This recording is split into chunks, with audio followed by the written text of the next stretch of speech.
রাত্রে বিদ্যুৎ চলে গেছে। অন্ধকার ঘরে ছেলে আমার কাছে এসেছে। বলল, মা, আমি ভয় পাচ্ছি। আমি বললাম, আয় আমার পাশে শো। সে আমার বিছানায় এসে শুয়েছে। অনেকক্ষণ চুপচাপ শুয়েছিল। হঠাৎ বলল, মা, ছোটবেলায় তোমার সাথে এভাবে শুতাম। আমি বললাম, হ্যাঁ। সে আমার কাছাকাছি এলো। বলল, মা, তোমার গায়ের গন্ধ এখনো একই। আমি বললাম, ঘুমিয়ে পড়। সে আমার হাত ধরে বলল, মা, আমি চাই প্রতি রাতে তোমার সাথে এভাবে শুতে, তোমাকে আমার বুকে নিয়ে ঘুমাতে। আমি তোমাকে ভালোবাসি, আমার স্ত্রী হিসেবে পাশে রাখতে চাই। অন্ধকারে তার নিঃশ্বাসের গরম হাওয়া আমার গলায় লাগছিল।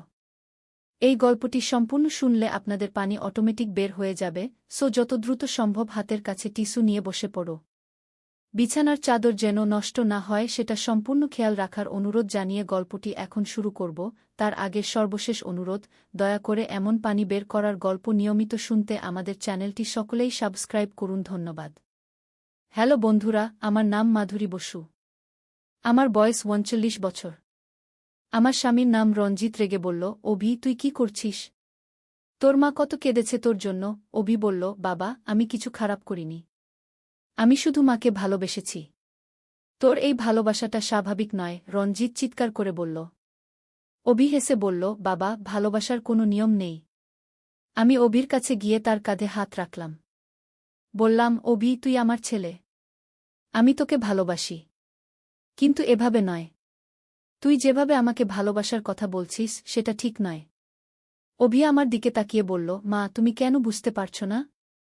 আমার ভালোবাসা পবিত্র। আমি তোমাকে সম্মান করি। আমি তোমার যত্ন নিতে চাই। রিয়া ভয়ে আমার পেছনে লুকিয়ে রইল। বলল, অভি ভাই, তুই কেন এরকম হয়ে গেলি? অভি রিয়ার দিকে তাকাল। বলল, রিয়া, তুই ছোট। তুই বুঝবি না। কিন্তু একদিন তুইও বুঝবি। রঞ্জিত অভিকে ধরে নিচে নিয়ে যেতে চাইল। অভি প্রতিরোধ করল না। বলল, বাবা, আমি নিজেই নেমে যাব। কিন্তু আমার কথা শোনো। আমরা সবাই নিচে নেমে বসলাম। অভি বলল, আমি জানি তোমরা আমাকে পাগল মনে করছ। কিন্তু আমি পাগল নই। আমি শুধু অনুভব করেছি যে মায়ের প্রতি আমার অনুভূতি অন্য সবার চেয়ে আলাদা। আমি বললাম, অভি, তুই ডাক্তারের কাছে যাবি। তোর চিকিৎসা দরকার। অভি মাথা নাড়ল। বলল, না মা, আমার কোনো চিকিৎসা লাগবে না। আমি ঠিক আছি। তুই ঠিক নেই অভি, রঞ্জিত রেগে বলল। তোর ব্যবহার স্বাভাবিক নয়। অভি হঠাৎ উঠে দাঁড়াল। বলল, তোমরা আমাকে বুঝতে চাও না। ঠিক আছে। আমি চলে যাচ্ছি বলে সে দরজার দিকে এগিয়ে গেল। আমি তাকে ধরে ফেললাম। বললাম, অভি, তুই কোথায় যাবি? তোর ঘর এখানে। তোর পরিবার এখানে। সে আমার দিকে তাকিয়ে বলল, মা, পরিবার মানে শুধু একসাথে থাকা নয়। পরিবার মানে একে অপরকে বোঝা। তোমরা আমাকে বোঝো না। আমি তার মুখের দিকে তাকালাম। তার চোখে অদ্ভুত একটা দুঃখ দেখলাম। আমার মনে হলো যেন আমার ছোট্ট অভি কোথায় হারিয়ে গেছে। এই ছেলেটা অন্য কেউ। সেই রাতে অভি তার ঘরেই ছিল। কিন্তু সে কোনো কথা বলল না। খাবারও খেল না। শুধু জানালার পাশে বসে বাইরে তাকিয়ে রইল। পরদিন সকালে একটা ডাক্তারের সাথে যোগাযোগ করলাম। ডাক্তার আমাদের বলল, এরকম ক্ষেত্রে রোগীকে কাউন্সেলিং দরকার। কিন্তু রোগী যদি সহযোগিতা না করে তাহলে চিকিৎসা কঠিন।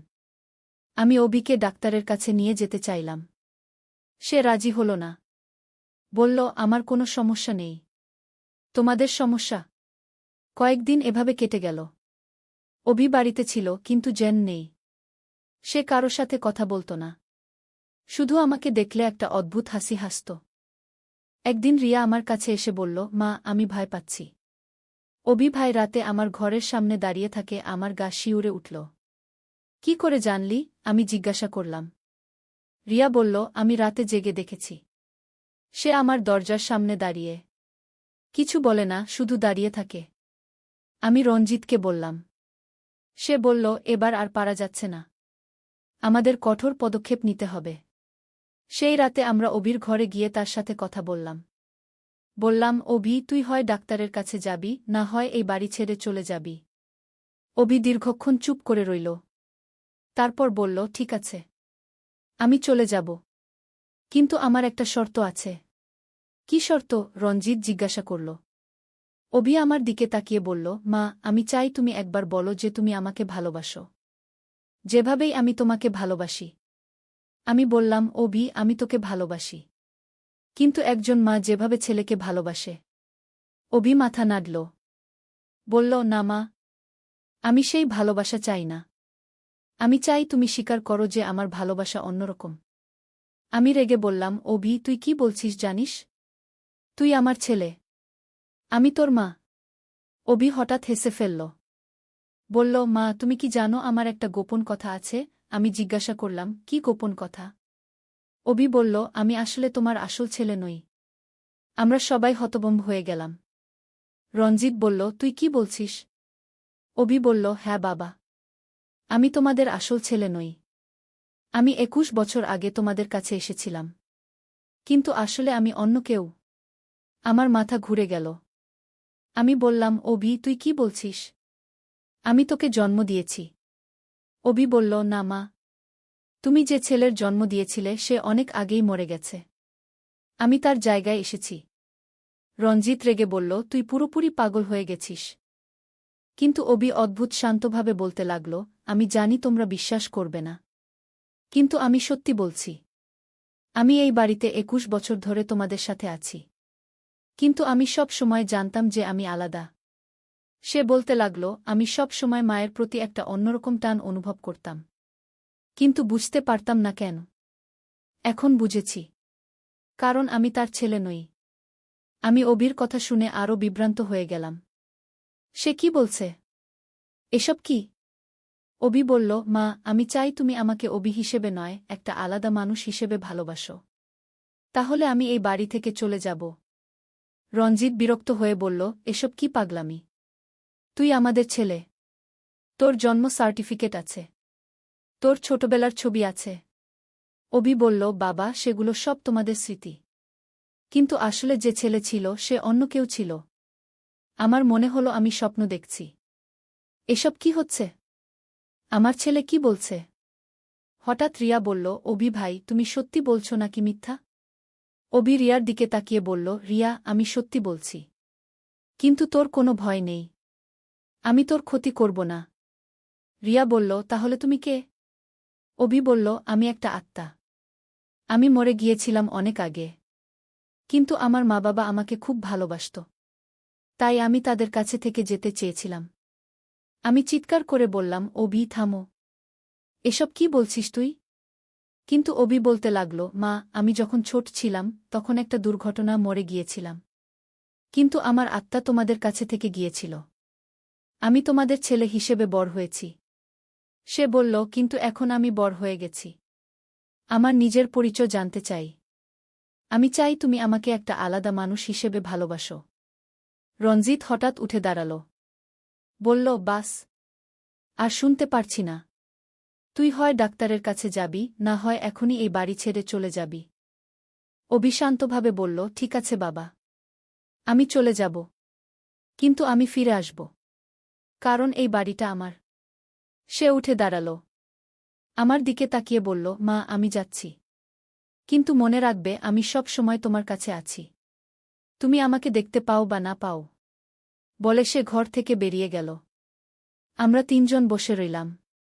কেউ কোনো কথা বললাম না। অভির কথাগুলো আমার মাথায় ঘুরপাক খাচ্ছিল।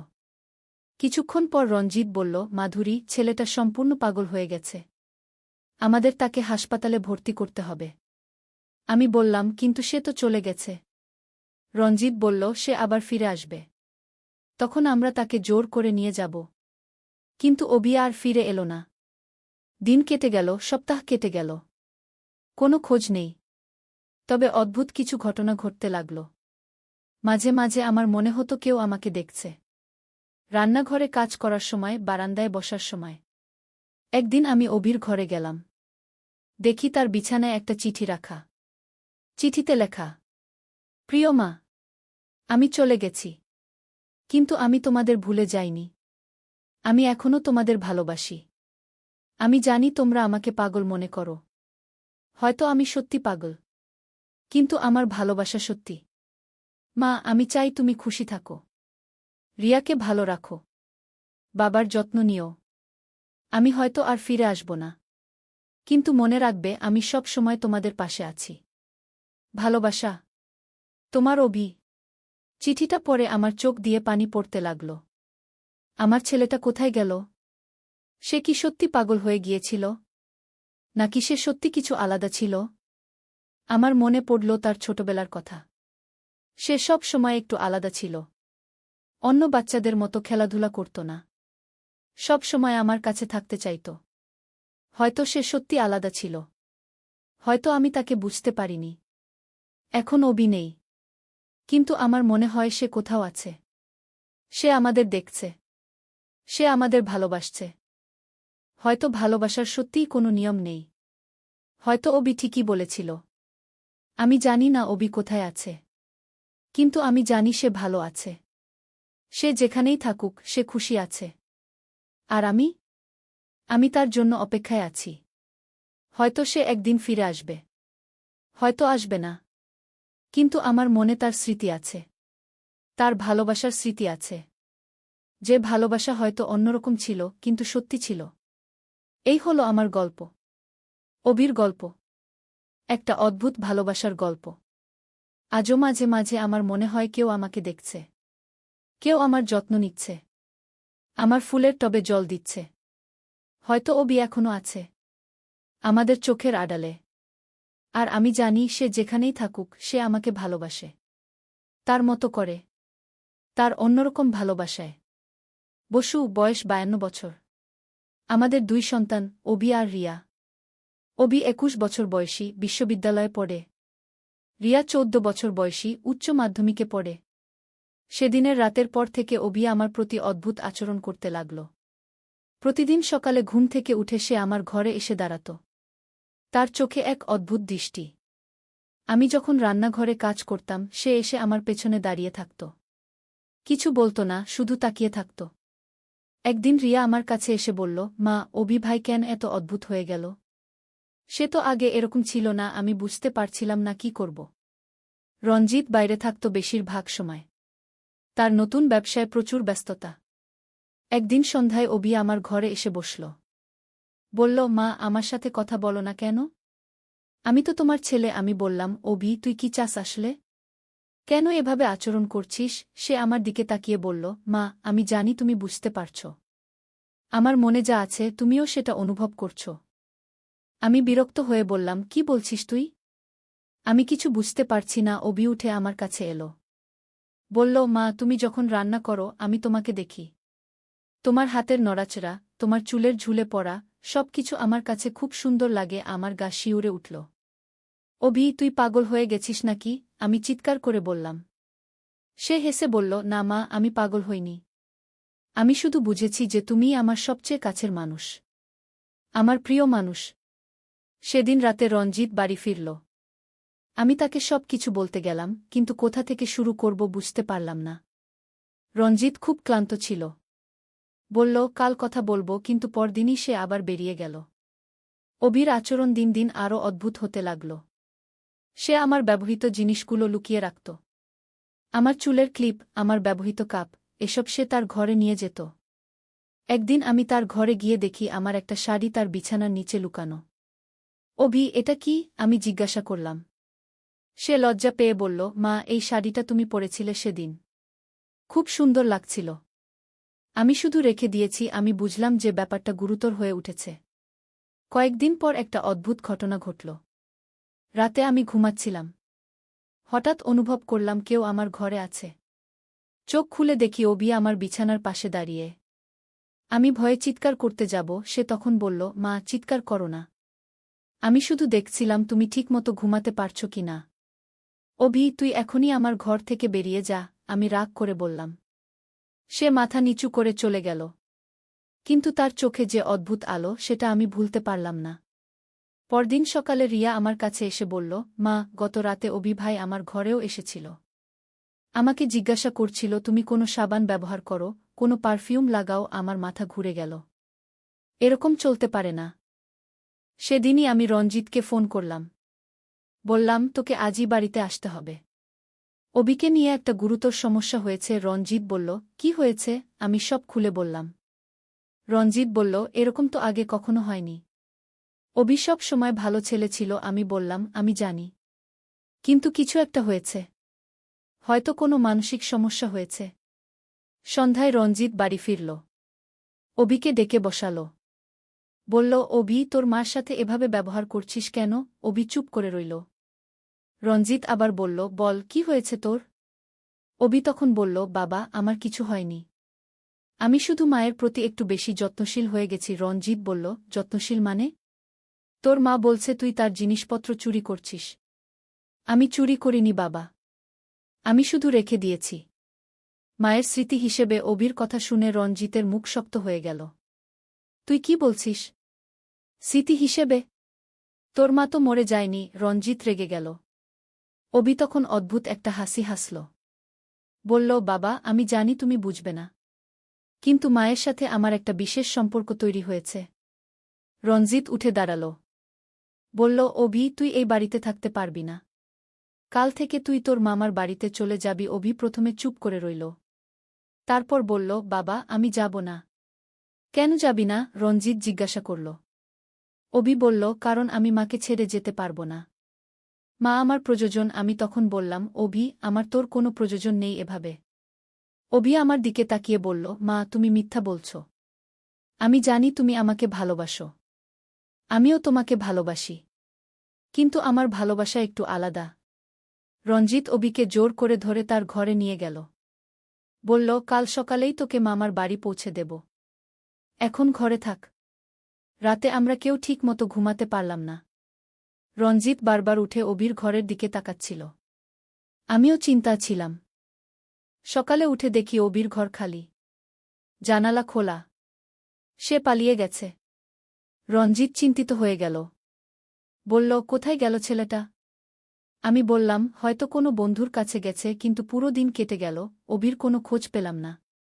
তার বন্ধুদের কাছে খোঁজ নিলাম, কেউ তাকে দেখেনি।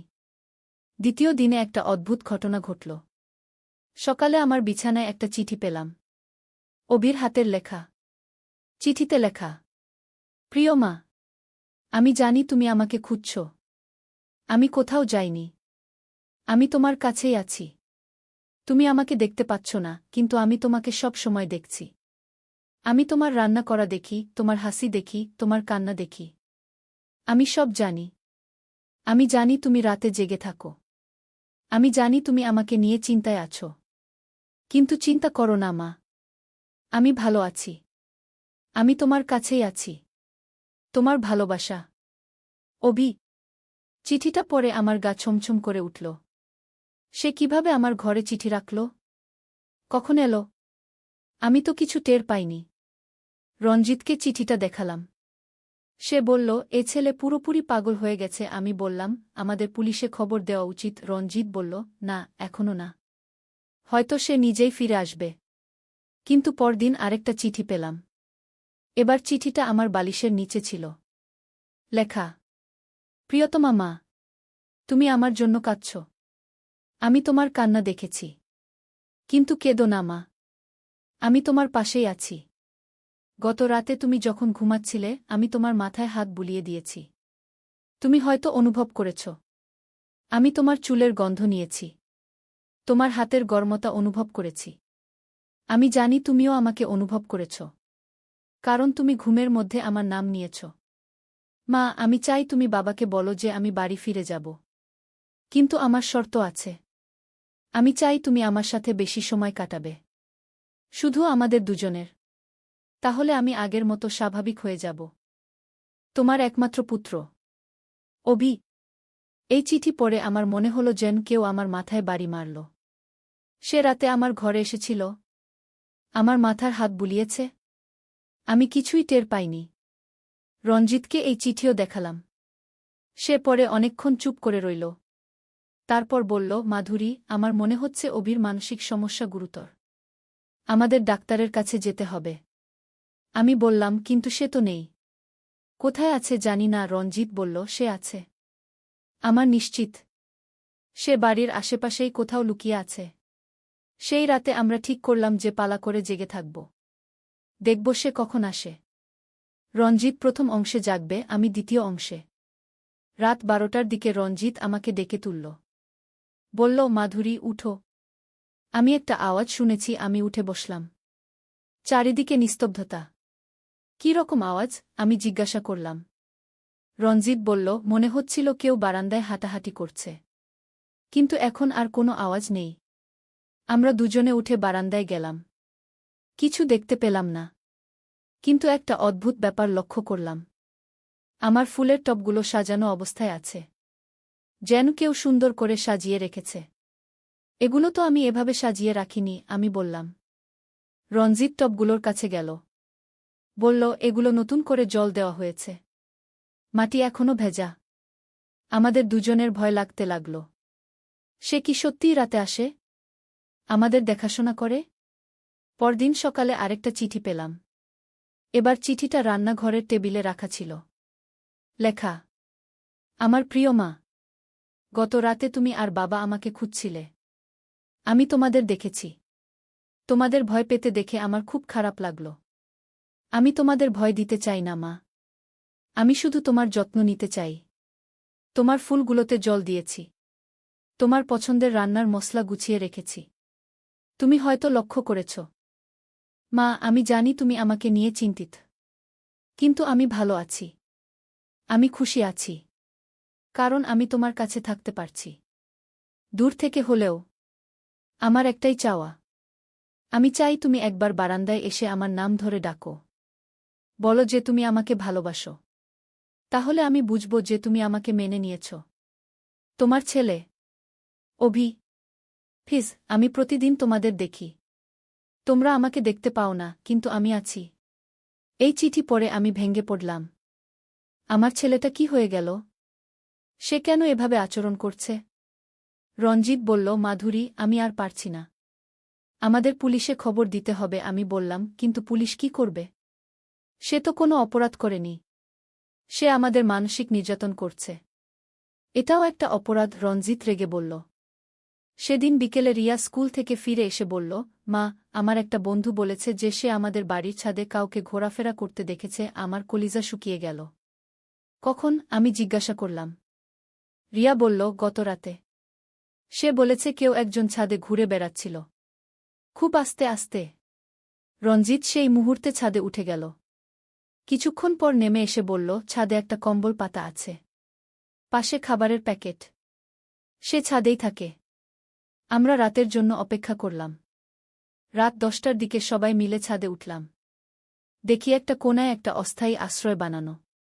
কম্বল, বালিশ, খাবারের প্যাকেট। কিন্তু অভি সেখানে নেই।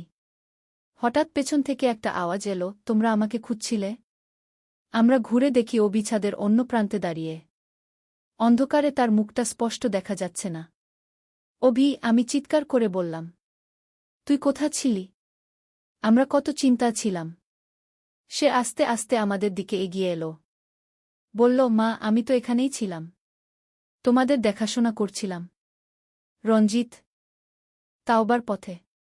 একটি সম্পূর্ণ ইসলামিক উপন্যাস। প্রথম পর্ব, শৈশব ও যৌবনের সূচনা। বর্ণনাকারী, ঢাকার পুরাতন অংশে লালবাগের একটি ছোট্ট গলিতে আব্দুল্লাহ মিয়ার বাড়ি। তিনি একজন সৎ ব্যবসায়ী, কাপড়ের দোকান আছে তার। স্ত্রী আয়েশা খুবই ধার্মিক মহিলা। তাদের 2 সন্তান, বড় ছেলে ইউসুফ আর মেয়ে ফাতিমা। ইউসুফ যখন 10 বছর বয়সে তখন সে খুবই ভালো ছেলে ছিল। প্রতিদিন ফজরের নামাজ পড়ত, মাদ্রাসায় যেত কোরআন শরীফ পড়তে। কিন্তু বয়স বাড়ার সাথে সাথে খারাপ সঙ্গের কারণে তার মধ্যে পরিবর্তন আসতে শুরু করল। আব্দুল্লাহ, ইউসুফ, তুমি আজকাল নামাজ পড়ছ না কেন? ফজরের সময় তোমাকে ডাকলেও উঠো না। ইউসুফ, আব্বা, আমি খুব ক্লান্ত থাকি। রাতে পড়াশোনা করি বলে। আয়েশা, কিন্তু বেটা, নামাজ তো আমাদের জীবনের সবচেয়ে গুরুত্বপূর্ণ বিষয়। আল্লাহ তায়ালা বলেছেন, নামাজ প্রতিষ্ঠা করব। ইউসুফ, আম্মা, আমি জানি। কিন্তু এখনকার যুগে সবকিছু আগের মতো নেই। আমার বন্ধুরাও এসব নিয়ে খুব একটা ভাবে না। বর্ণনাকারী, আব্দুল্লাহ আর আয়েশার মন খারাপ হয়ে গেল। তারা বুঝতে পারছিলেন যে তাদের ছেলে ভুল পথে যাচ্ছে। কিন্তু কিভাবে তাকে বোঝাবেন তা তারা বুঝতে পারছিলেন না। ইউসুফ এখন কলেজে পড়ে। সেখানে তার সাথে হাসান নামে এক বন্ধুর খুব ভাব হয়েছে। হাসান ধার্মিক পরিবারের ছেলে হলেও সে ধর্মের ব্যাপারে উদাসীন। বরং সে নানা রকম খারাপ কাজে জড়িত। হাসান, ইউসুফ, আজ রাতে আমাদের সাথে আয়। একটা পার্টি আছে। অনেক মজা হবে। ইউসুফ, কী রকম পার্টি? হাসান, আরে বন্ধুদের সাথে গানবাজনা, আড্ডা।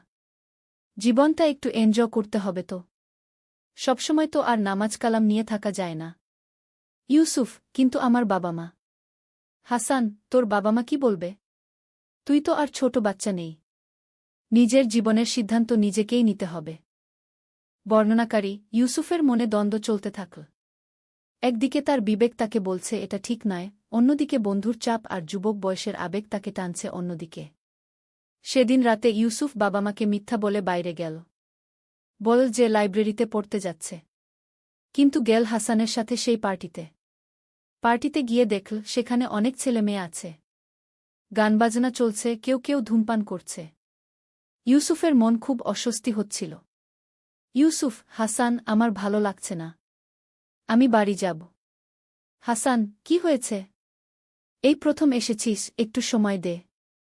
অভ্যস্ত হয়ে যাবি। বর্ণনাকারী ইউসুফ সেদিন খুব অস্বস্তিতে কাটাল। বাড়ি ফিরে এসে দেখল তার মা দরজায় অপেক্ষা করছেন। আয়েশা, এত রাত হলো কেন বেটা? লাইব্রেরি তো 8টায় বন্ধ হয়ে যায়। ইউসুফ, আম্মা, বন্ধুদের সাথে একটু আড্ডা দিয়েছিলাম। আয়েশা, কোনো বন্ধুদের সাথে?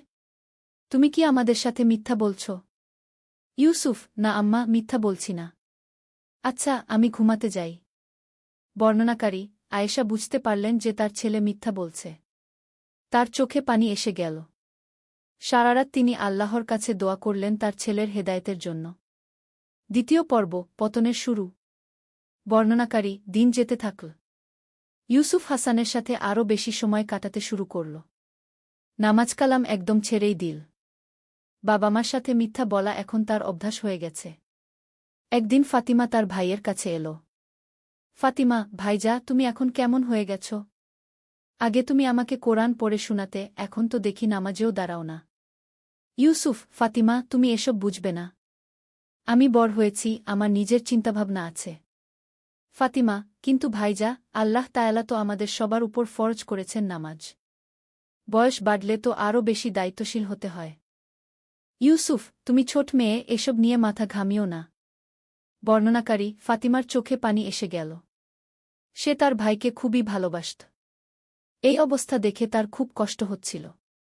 এদিকে আব্দুল্লাহ মিয়া তার দোকানে বসে চিন্তা করছিলেন।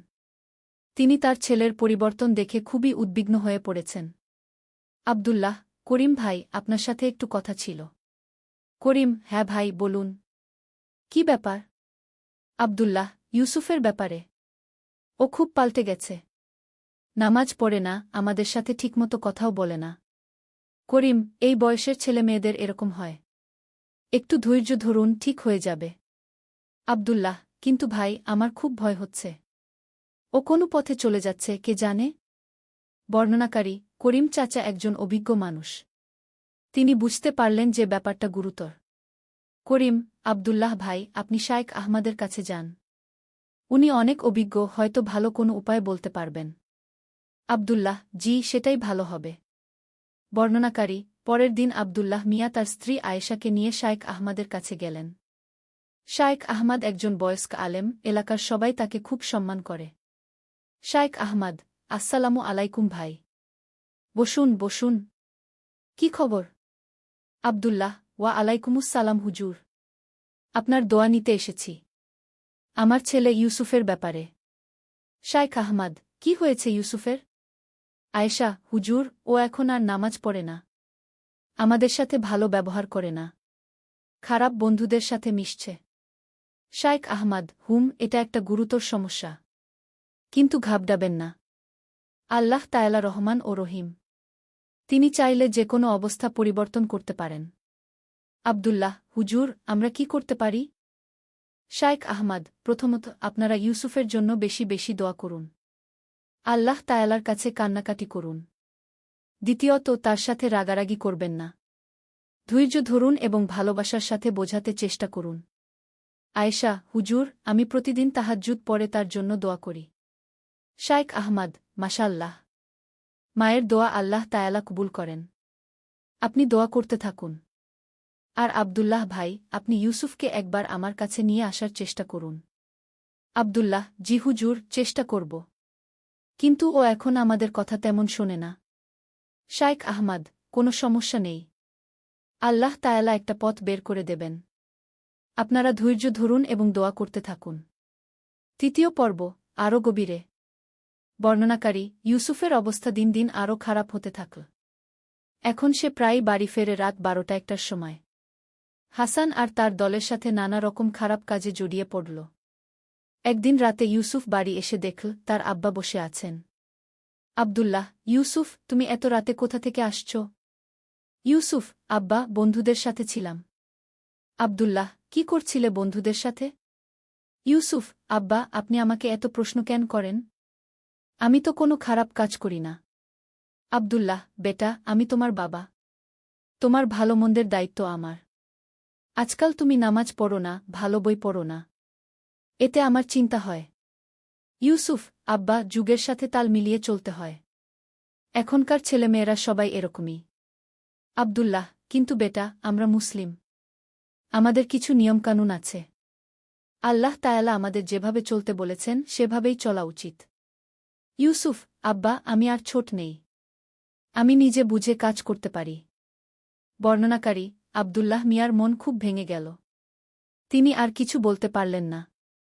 এদিকে হাসান ইউসুফকে আরও খারাপ কাজে জড়াতে চাইছিল। হাসান, ইউসুফ, আজ আমাদের সাথে একটা কাজে যেতে হবে। ইউসুফ, কি কাজ? হাসান, একটা দোকান থেকে কিছু জিনিস নিয়ে আসতে হবে। ইউসুফ, মানে? হাসান, আরে বেশি প্রশ্ন করিস না। চল, পরে বুঝবি। বর্ণনাকারী, ইউসুফ বুঝতে পারল যে এটা চুরির কথা বলা হচ্ছে। তার বিবেক তাকে বাধা দিচ্ছিল। ইউসুফ, হাসান, এটা তো চুরি। আমি এসব করতে পারব না। হাসান, তুই এখনও ছোটদের মতো ভাবিস। জীবনে এগিয়ে যেতে হলে এসব করতেই হয়।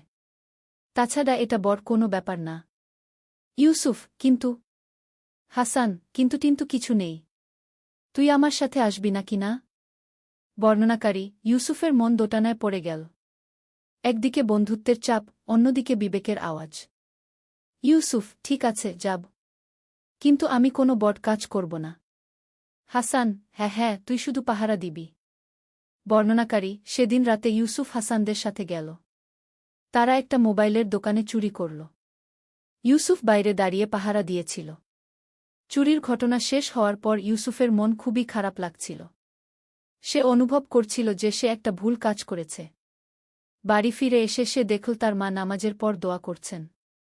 আয়েশা, হে আল্লাহ, আমার ছেলে ইউসুফকে হেদায়েত দিন। তাকে সঠিক পথে ফিরিয়ে আনুন। আমি জানি আপনি সব পারেন। বর্ণনাকারী, ইউসুফ মায়ের এই দোয়া শুনে খুবই অস্বস্তি বোধ করল। তার মনে একটা অপরাধবোধ কাজ করতে শুরু করল। চতুর্থ পর্ব, সংকটের শিখর। বর্ণনাকারী, ইউসুফের খারাপ কাজের পরিমাণ দিন দিন বাড়তে থাকল। এখন সে হাসানদের সাথে নিয়মিত চুরিচামারিতে জড়িত। তবে তার মনের গভীরে একটা অস্বস্তি সবসময় কাজ করত।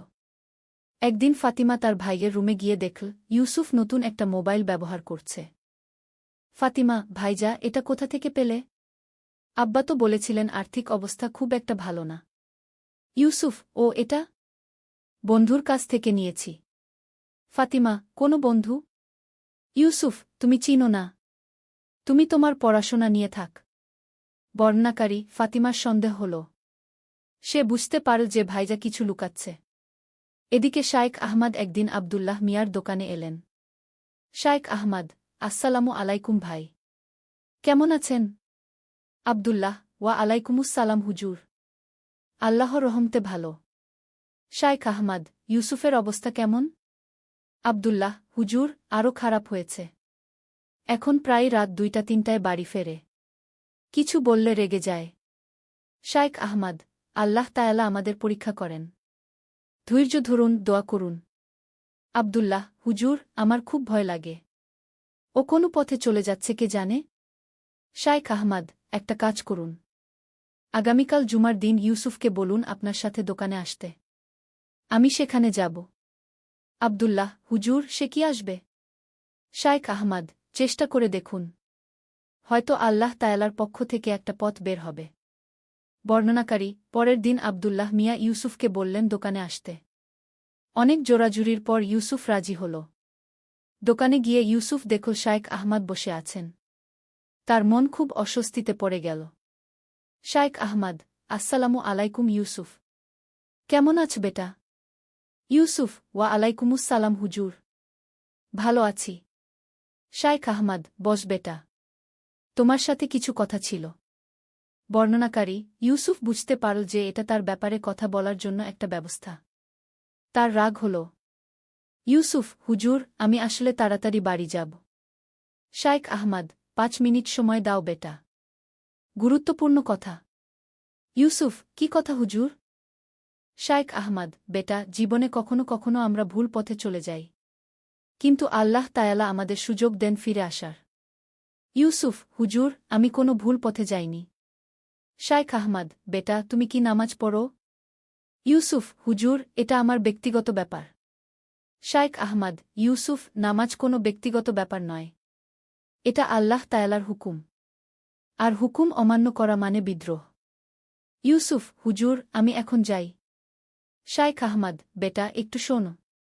তুমি জান, আল্লাহ তায়ালা কোরআনে বলেছেন, যে তাওবা করে এবং সৎকর্ম করে, আল্লাহ তার তাওবা কবুল করেন গু। ইউসুফ, হুজুর, আমার তাওবা করার কিছু নেই। আমি কোনো খারাপ কাজ করিনি। বর্ণনাকারী, শাইখ আহমদ ইউসুফের চোখে চোখ রেখে বললেন। শাইখ আহমদ, ইউসুফ, মিথ্যা বলা কিন্তু বড় গুনাহ। আর নিজেকে ধোকা দেওয়া আরও বড় বিপদ। ইউসুফ, আমি মিথ্যা বলছি না। আব্বা, আমি বাড়ি যাচ্ছি। বর্ণনাকারী, ইউসুফ সেদিন রেগে গিয়ে দোকান থেকে চলে গেল। আব্দুল্লাহ মিয়ার খুব লজ্জা লাগল। আব্দুল্লাহ, হুজুর, দুঃখিত। ও এখন খুবই জেদি হয়ে গেছে। শাইখ আহমদ, কোনো সমস্যা নেই ভাই। আল্লাহ তায়ালা তার কাজ নিজেই করবেন। আপনারা দোয়া করতে থাকুন। বর্ণনাকারী, সেদিন রাতে ইউসুফ আরও রেগেছিল। সে হাসানকে ফোন করল। ইউসুফ, হাসান, আজ রাতে কোনো কাজ আছে? হাসান, হ্যাঁ। একটা বড় কাজ আছে। অনেক টাকার ব্যাপার। ইউসুফ, কী রকম কাজ? হাসান, একটা জুয়েলারির দোকানে কাজ আছে। তুই আসবি? ইউসুফ, হ্যাঁ আসব। আজ আমার খুব রাগ হয়েছে। বর্ণনাকারী, সেদিন রাতে ইউসুফ হাসানদের সাথে গিয়ে একটা বড় চুরির ঘটনায় জড়িয়ে পড়ল। তারা একটা সোনার দোকান থেকে অনেক দামি জিনিস চুরি করল। 5ম পর্ব, পুলিশের খোঁজ। বর্ণনাকারী, চুরির ঘটনার পর কয়েকদিন কেটে গেল। ইউসুফ মনে মনে খুব চিন্তিত ছিল। তার মনে হচ্ছিল কেউ যেন তার পিছনে আছে। একদিন সকালে আব্দুল্লাহ মিয়ার দোকানে 2 জন পুলিশ এল। পুলিশ অফিসার, আসসালামু আলাইকুম। আপনি কি আব্দুল্লাহ? আব্দুল্লাহ, ওয়া আলাইকুমুসসালাম। জি, আমি আব্দুল্লাহ। কি ব্যাপার? পুলিশ অফিসার, আপনার ছেলে ইউসুফ কোথায়? আব্দুল্লাহ, কেন? কি হয়েছে? পুলিশ অফিসার, গত সপ্তাহে একটা জুয়েলারির দোকানে চুরি হয়েছে। আমাদের সন্দেহ আছে আপনার ছেলে এই ঘটনায় জড়িত। বর্ণনাকারী, আব্দুল্লাহ মিয়ার মাথায় যেন বজ্রপাত হল। তিনি কিছুক্ষণ কিছু বলতে পারলেন না। আব্দুল্লাহ, অফিসার সাহেব, নিশ্চয়ই কোনো ভুল হচ্ছে। আমার ছেলে এসব করতে পারে না। পুলিশ অফিসার, আমরা আশা করি তাই। কিন্তু তাকে আমাদের সাথে আসতে হবে জিজ্ঞাসাবাদের জন্য। আব্দুল্লাহ, ও এখন বাড়িতে নেই। কলেজে গেছে। পুলিশ অফিসার, ঠিক আছে। আজ সন্ধ্যার মধ্যে থানায় হাজির করবেন। বর্ণনাকারী, পুলিশ চলে যাওয়ার পর আব্দুল্লাহ মিয়া দোকান বন্ধ করে দিয়ে বাড়ি চলে গেলেন। গিয়ে দেখেন আয়েশা নামাজ পড়ছেন। আব্দুল্লাহ, আয়েশা, ইউসুফ কোথায়? আয়েশা, সকালে বের হয়েছে। বলেছে কলেজে যাবে। কি হয়েছে? তোমাকে খুব চিন্তিত দেখাচ্ছে। আব্দুল্লাহ, আজ পুলিশ এসেছিল। ইউসুফের ব্যাপারে। আয়েশা, কি? পুলিশ? কেন? আব্দুল্লাহ, বলছে কোনো চুরির ঘটনায় নাকি জড়িত। বর্ণনাকারী, আয়েশার হাত থেকে তসবিহ পড়ে গেল। তিনি মুখ থেকে কাঁদতে শুরু করলেন। আয়েশা, না আল্লাহ! আমার ছেলে! আমি জানতাম এই দিন আসবে। আব্দুল্লাহ, ঘাবড়াবে না। হয়তো কোনো ভুল বোঝাবুঝি। আয়েশা, না, আমি বুঝতে পারছিলাম। ওর এত টাকা কোথা থেকে আসত? নতুন নতুন জিনিস কিনত কিভাবে? বর্ণনাকারী, এদিকে ইউসুফ হাসানদের সাথে আড্ডা দিচ্ছিল। হঠাৎ তার ফোন বাজল। ফাতিমার কল। ফাতিমা, ভাইয়া, তুমি এখনই বাড়ি এসো। জরুরি। ইউসুফ, কি হয়েছে? ফাতিমা, তোমার ব্যাপারে পুলিশ এসেছিল। আব্বা আম্মা খুব চিন্তিত। বর্ণনাকারী ইউসুফের মুখ ফ্যাকাশে হয়ে গেল।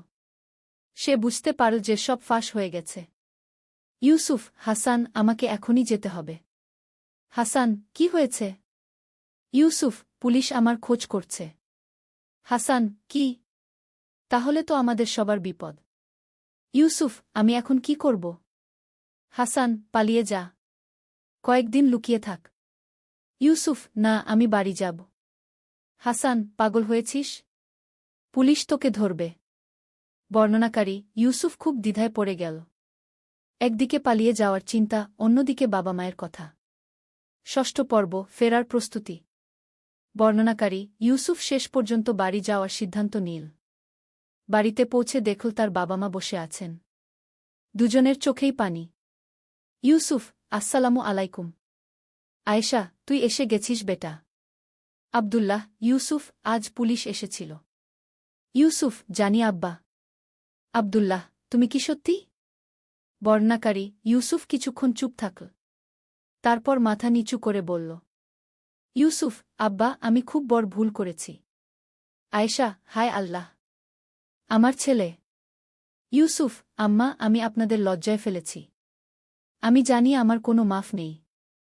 আব্দুল্লাহ, কি করেছিস তুই? ইউসুফ, আব্বা, আমি চুরি করেছি। অনেকবার। হাসান আর তার দলের সাথে। বর্ণনাকারী আব্দুল্লাহ মিয়া তার মাথায় হাত দিয়ে বসে পড়লেন। আয়েশা কাঁদতে থাকলেন। আব্দুল্লাহ, তুই আমাদের এত বড় ধোঁকা দিলি? ইউসুফ, আব্বা, আমি জানি আমি খুব খারাপ কাজ করেছি। কিন্তু এখন আমি বুঝতে পারছি। আয়েশা, বুঝতে পারছিস মানে? এতদিন কি করছিলি? ইউসুফ, আম্মা, আমি ভেবেছিলাম এসব কোনো বড় ব্যাপার না। কিন্তু আজ যখন পুলিশের কথা শুনলাম তখন বুঝলাম আমি কত বড় ভুল করেছি। আব্দুল্লাহ, ইউসুফ, এখন কি করবি?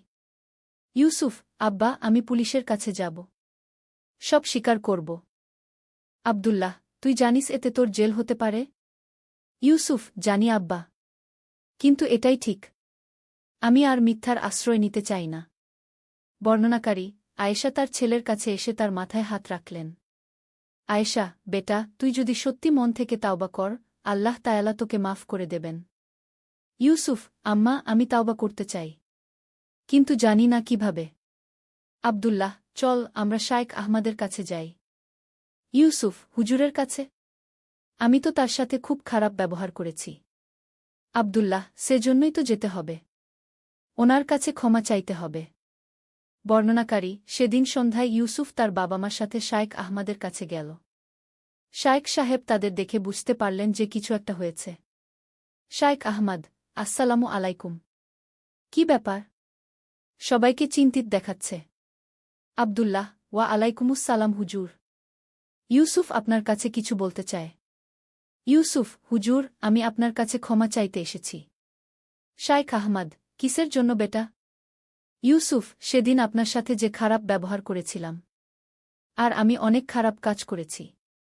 শায়েখ আহমদ, বস বেটা। সব খুলে বল। বর্ণনাকারী ইউসুফ সব কিছু খুলে বলল। চুরির কথা, হাসানদের সাথে মেশার কথা, বাবা মার সাথে মিথ্যা বলার কথা।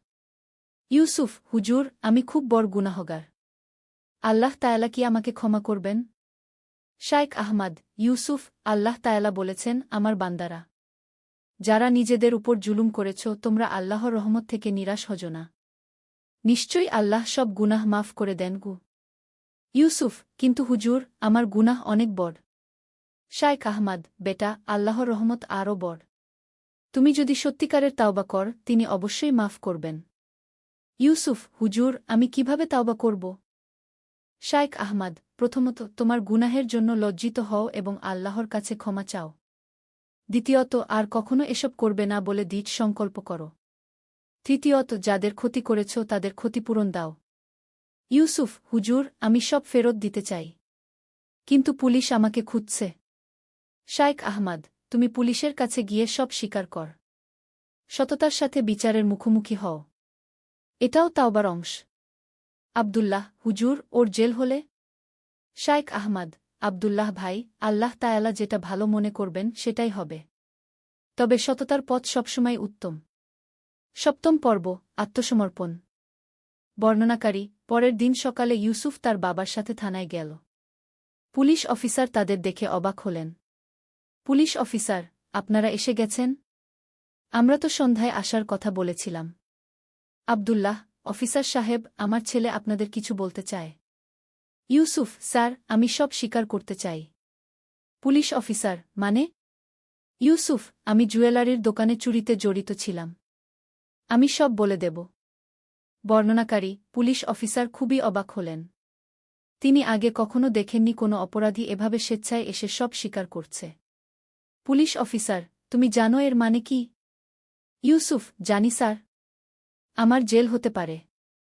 কিন্তু আমি আর মিথ্যা বলতে চাই না।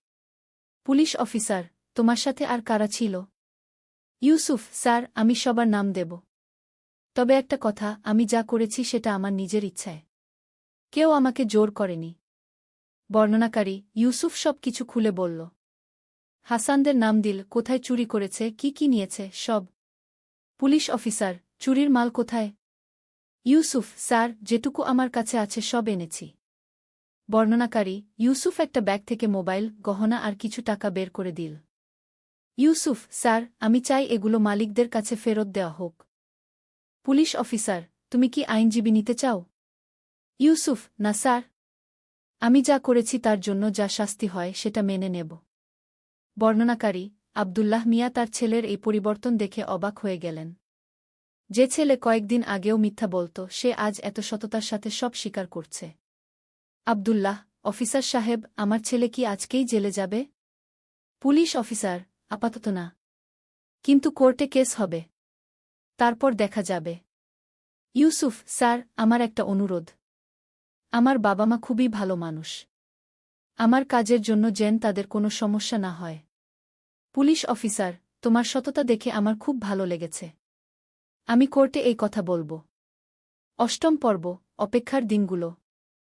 বর্ণনাকারী থানা থেকে ফিরে এসে ইউসুফ সবার প্রথমে তার মায়ের কাছে গেল। ইউসুফ, আম্মা, আমি আপনার পায়ে পড়ি। আমাকে ক্ষমা করুন। আয়েশা, উঠ বেটা। তুই আমার ছেলে। আমি তোর জন্য রাগ করব কি করে? ইউসুফ, আম্মা, আমি আপনাদের এত কষ্ট দিয়েছি। এত লজ্জায় ফেলেছি। আয়েশা, বেটা, তুই যেভাবে সব স্বীকার করেছিস এতে আমার গর্ব হয়েছে। আল্লাহ তায়ালা তোকে হেদায়েত দিয়েছেন। বর্ণনাকারী ফাতিমাও তার ভাইয়ের কাছে এল। ফাতিমা, ভাইজা, আমি জানতাম তুমি ভালো হয়ে যাবে। আমি প্রতিদিন তোমার জন্য দোয়া করতাম। ইউসুফ, ফাতিমা, তোর মতো বোন পেয়ে আমি ভাগ্যবান। বর্ণনাকারী সেই রাতে ইউসুফ অনেক দিন পর নামাজ পড়ল। তার চোখে পানি আসছিল। ইউসুফ, হে আল্লাহ, আমি খুব বড় গুনাহগার। আমি জানি আমার মাফ পাওয়ার যোগ্যতা নেই। কিন্তু আপনি তো রহমান। আপনি আমাকে ক্ষমা করুন। আমি আর কখনো খারাপ কাজ করব না। বর্ণনাকারী পরের কয়েকদিন ইউসুফ বাড়িতেই থাকল। সে প্রতিদিন 5 ওয়াক্ত নামাজ পড়তে শুরু করল। কোরআন তেলাওয়াত করতে শুরু করল। একদিন হাসান তার বাড়িতে এল। হাসান, ইউসুফ, তুই কি পাগল হয়ে গেছিস? পুলিশের কাছে সব বলে দিয়েছিস? ইউসুফ, হাসান, আমি ঠিকই করেছি। হাসান, ঠিক করেছিস মানে? আমাদেরও তো সমস্যা হবে। ইউসুফ, হাসান, আমি তোর নামও দিয়েছি। কিন্তু তুই যদি তাওবা করিস আল্লাহ তোকেও মাফ করে দেবেন। হাসান, আবার শুরু করলি? তোর মাথা খারাপ হয়ে গেছে। ইউসুফ, হাসান, আমার মাথা এখন ঠিক হয়েছে। আগে খারাপ ছিল। হাসান, তুই একদম পাল্টে গেছিস। ইউসুফ, হ্যাঁ, আলহামদুলিল্লাহ। আল্লাহ তায়ালা আমাকে হেদায়েত দিয়েছেন। বর্ণনাকারী হাসান রেগে গিয়ে চলে গেল। কিন্তু ইউসুফ তার জন্য দোয়া করল। কয়েকদিন পর শায়েখ আহমদ ইউসুফদের বাড়িতে এলেন। শায়েখ আহমদ, আসসালামু আলাইকুম। ইউসুফ কেমন আছে? আয়েশা, ওয়া আলাইকুমুসসালাম হুজুর। আলহামদুলিল্লাহ। আমার ছেলে অনেক পাল্টে গেছে। শায়েখ আহমদ, ইউসুফ, এসো বেটা। ইউসুফ, আসসালামু আলাইকুম হুজুর। শায়েখ আহমদ, ওয়া আলাইকুমুসসালাম। কেমন আছো? ইউসুফ, আলহামদুলিল্লাহ হুজুর। আল্লাহ তায়ালার অশেষ কৃপায় ভালো আছি। শায়েখ আহমদ, মাশাআল্লাহ। তোমার তাওবা দেখে আমার খুব খুশি লেগেছে। ইউসুফ, হুজুর, এই তাওবা কি আল্লাহ তায়ালা কবুল করবেন? শায়খ আহমাদ, অবশ্যই বেটা। আল্লাহ তায়ালা বলেছেন, যে তাওবা করে এবং ঈমান আনে ও সৎকর্ম করে, এরাই তারা যাদের পাপগুলোকে পুণ্যে রূপান্তরিত করে দেওয়া হবে। ইউসুফ, সুবহান আল্লাহ। আল্লাহ তায়ালা কত দয়ালু। নবম পর্ব, কোর্টে। বর্ণনাকারী, 2 সপ্তাহ পর ইউসুফের কোর্টে হাজিরার দিন এল। সেদিন সকালে পুরো পরিবার একসাথে দোয়া করল। আব্দুল্লাহ, হে আল্লাহ! আমার ছেলে তাওবা করেছে। আপনি তার উপর দয়া করুন। আয়েশা, হে আল্লাহ! আমার ছেলেকে ভালো রাখুন। তার হৃদয়ে ঈমান আর তাকওয়া বাড়িয়ে দিন। ফাতিমা, আল্লাহ! ভাইয়ার উপর সহজ করুন। ইউসুফ, আমিন। হে আল্লাহ! আপনি যা ভালো মনে করেন তাই করুন। আমি আপনার ফয়সালা মেনে নেব। বর্ণনাকারী, কোর্টে গিয়ে দেখল অনেক মানুষ। ইউসুফের বুক ধড়ফড় করছিল, কিন্তু সে মনে মনে আল্লাহর নাম জপ করছিল। বিচারক, ইউসুফ, তুমি কি স্বীকার করো যে তুমি চুরির সাথে জড়িত ছিলে? ইউসুফ, জি হুজুর। আমি সব স্বীকার করি। বিচারক, তুমি জানো এর শাস্তি কি? ইউসুফ, জি হুজুর। আমি যা করেছি তার জন্য আমি লজ্জিত। আমি আর কখনো এসব করব না। বর্ণনাকারী, পুলিশ অফিসার বিচারকের কাছে বলল। পুলিশ অফিসার, হুজুর, এই ছেলেটি স্বেচ্ছায় এসে সব স্বীকার করেছে। চুরির মাল ফেরত দিয়েছে। আমি এমন সততা আগে দেখিনি। বিচারক, ইউসুফ, তুমি কেন স্বেচ্ছায় এসে স্বীকার করলে? ইউসুফ, হুজুর, আমি বুঝতে পেরেছি যে আমি ভুল করেছি। আমি আল্লাহর কাছে তাওবা করেছি। এখন আইনের কাছেও সত্য বলতে চাই। বিচারক, তোমার এই সততা প্রশংসনীয়।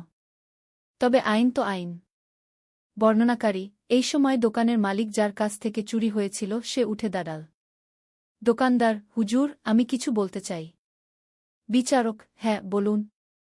দোকানদার, হুজুর, এই ছেলে আমার কাছে এসে ক্ষমা চেয়েছে। আমার মাল ফেরত দিয়েছে। আমি তাকে ক্ষমা করে দিয়েছি। বিচারক, আপনি নিশ্চিত? দোকানদার, জি হুজুর। এত সৎ একটা ছেলেকে জেলে পাঠানো উচিত হবে না। বরং এরকম ছেলেরা সমাজের কাজে লাগতে পারে। বর্ণনাকারী, বিচারক কিছুক্ষণ চিন্তা করলেন।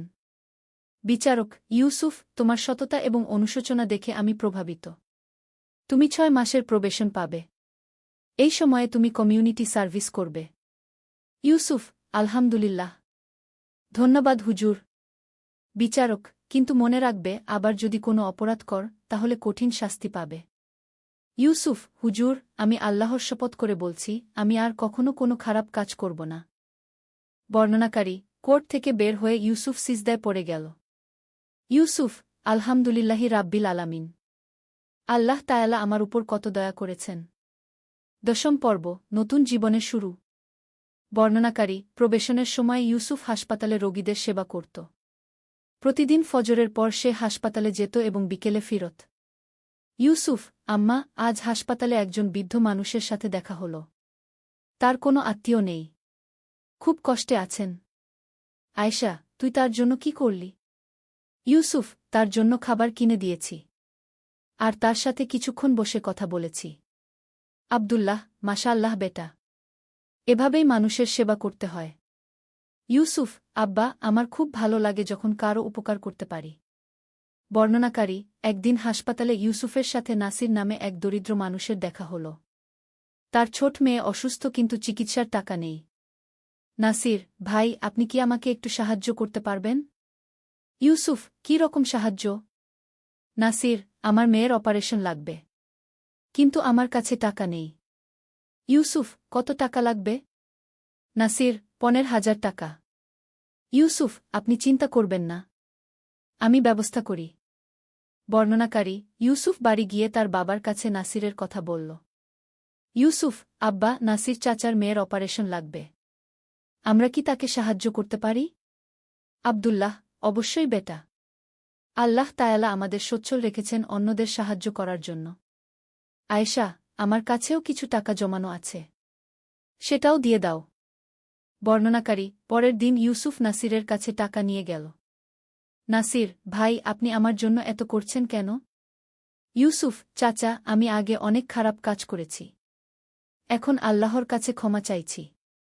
আর মানুষের উপকার করে তার সন্তুষ্টি পেতে চাইছি। নাসির, আল্লাহ আপনার মঙ্গল করুন। আপনার মতো ভালো মানুষ খুব কমই দেখা যায়। ইউসুফ, চাচা, আমি ভালো মানুষ নই। আল্লাহর রহমতেই আমি এই পথে এসেছি। বর্ণনাকারী, নাসিরের মেয়ের অপারেশন সফল হল। নাসির প্রতিদিন ইউসুফের জন্য দোয়া করত। একাদশ পর্ব, হাসানের ফেরা।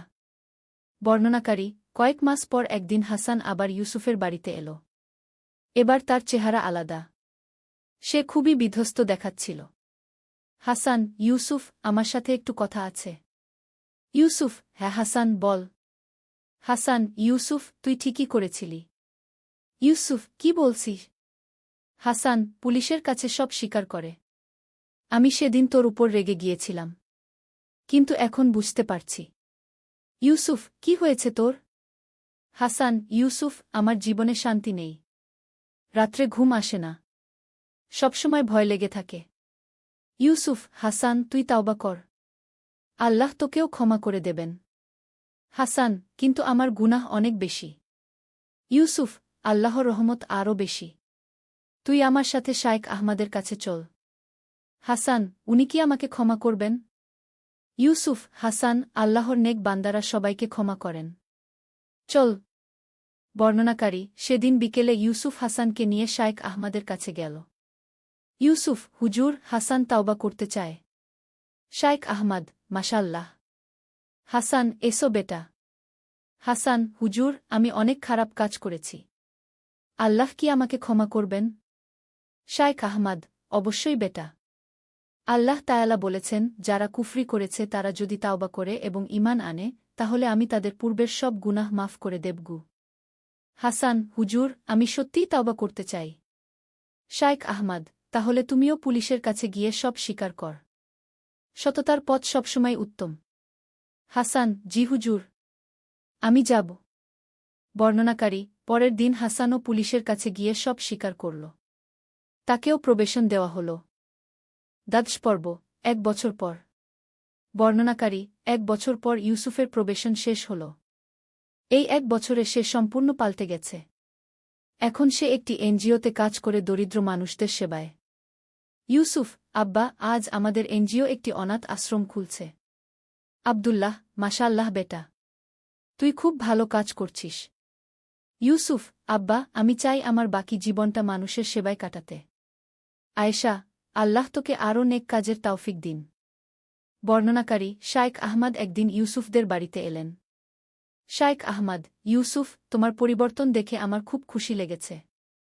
ইউসুফ, হুজুর, এই পরিবর্তন আল্লাহর রহমতে আর আপনার দোয়ায়। শায়েখ আহমাদ, তুমি এখন অন্য ছেলে মেয়েদের জন্য একটা উদাহরণ। ইউসুফ, হুজুর, আমি চাই যারা ভুল পথে চলে গেছে তারা যেন আমার গল্প শুনে ফিরে আসে। শায়েখ আহমাদ, ইনশাল্লাহ। তুমি মসজিদে এসে যুবকদের সাথে কথা বলতে পার। বর্ণনাকারী, ইউসুফ নিয়মিত মসজিদে গিয়ে যুবকদের তার অভিজ্ঞতা শেয়ার করত। অনেকেই তার কথা শুনে অনুপ্রাণিত হতো। একদিন একজন তরুণ ইউসুফের কাছে এল। তরুণ ভাই, আমিও আপনার মতো ভুল পথে চলে গিয়েছিলাম। আপনার গল্প শুনে আমি তাওবা করেছি। ইউসুফ, আলহামদুলিল্লাহ। আল্লাহ তোমাকে সঠিক পথে রাখুন। তরুণ ভাই, এখন আমি কি করব? ইউসুফ, প্রথমে নিয়মিত নামাজ পড়, কোরআন পড়, তারপর মানুষের সেবা কর। আল্লাহ তোমাকে সাহায্য করবেন।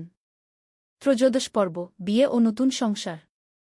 বর্ণনাকারী, 2 বছর পর ইউসুফের বিয়ে হল। তার স্ত্রী জয়নব একজন খুব ভালো এবং ধার্মিক মেয়ে। জয়নব, ইউসুফ, তুমি তোমার অতীতের কথা লুকাওনি, এতে আমার খুব ভালো লেগেছে। ইউসুফ, জয়নব, আমি চাই আমাদের মধ্যে কোনো গোপনীয়তা না থাকুক।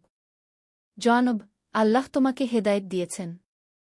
আমি চাই আমরা একসাথে নেক কাজ করি। ইউসুফ, ইনশাআল্লাহ। আমরা আমাদের ঘরকে দিনের একটা কেন্দ্র বানাব।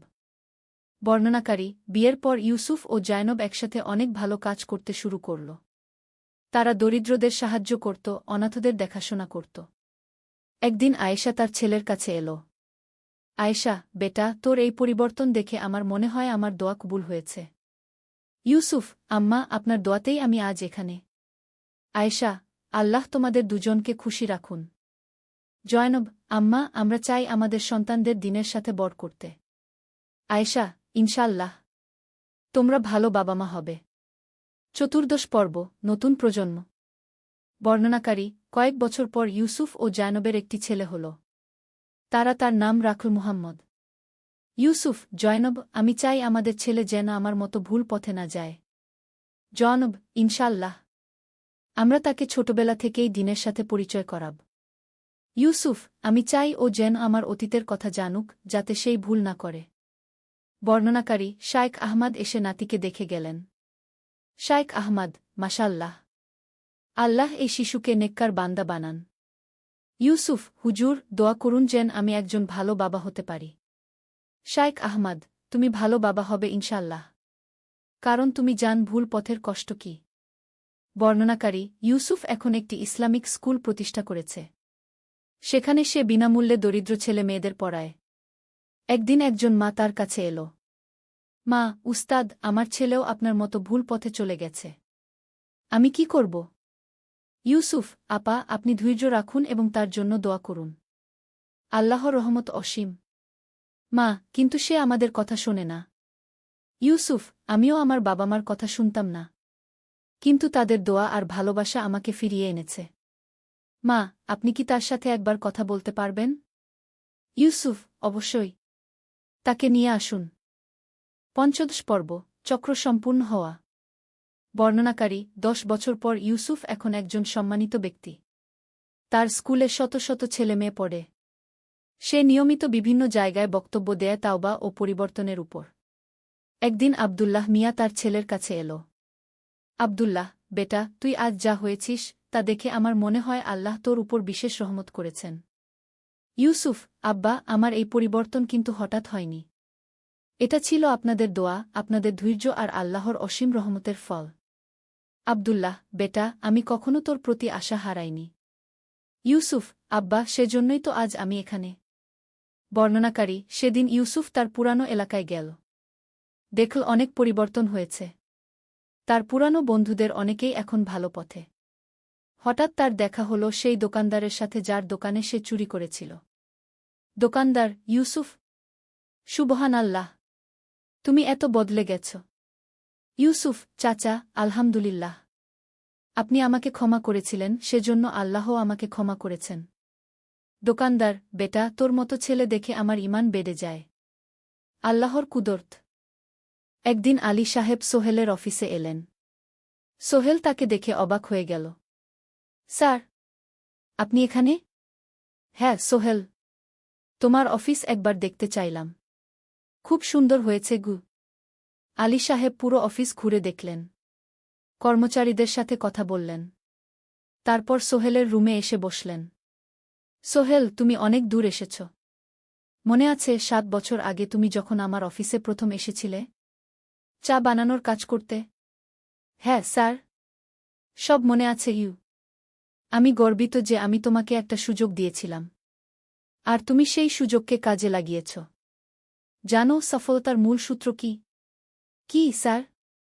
কঠোর পরিশ্রম, সততা আর হাল না ছাড়া। তোমার মধ্যে এই 3টা গুণই আছে গু। সোহেল চোখে জল নিয়ে বলল, আপনি না থাকলে আজ আমি এখানে পৌঁছাতে পারতাম না স্যার। না সোহেল, আমি শুধু একটা দরজা খুলে দিয়েছিলাম। ভেতরে ঢুকে পথ তৈরি করেছ তুমি নিজে গু। আলী সাহেব চলে যাওয়ার আগে বললেন, আমার একটা বড় প্রজেক্ট আছে। একটা 20 ফ্লোর বিজনেস টাওয়ার। আমি চাই তুমি এই প্রজেক্টে আমার সাথে পার্টনার হও। 50-50। রাজি?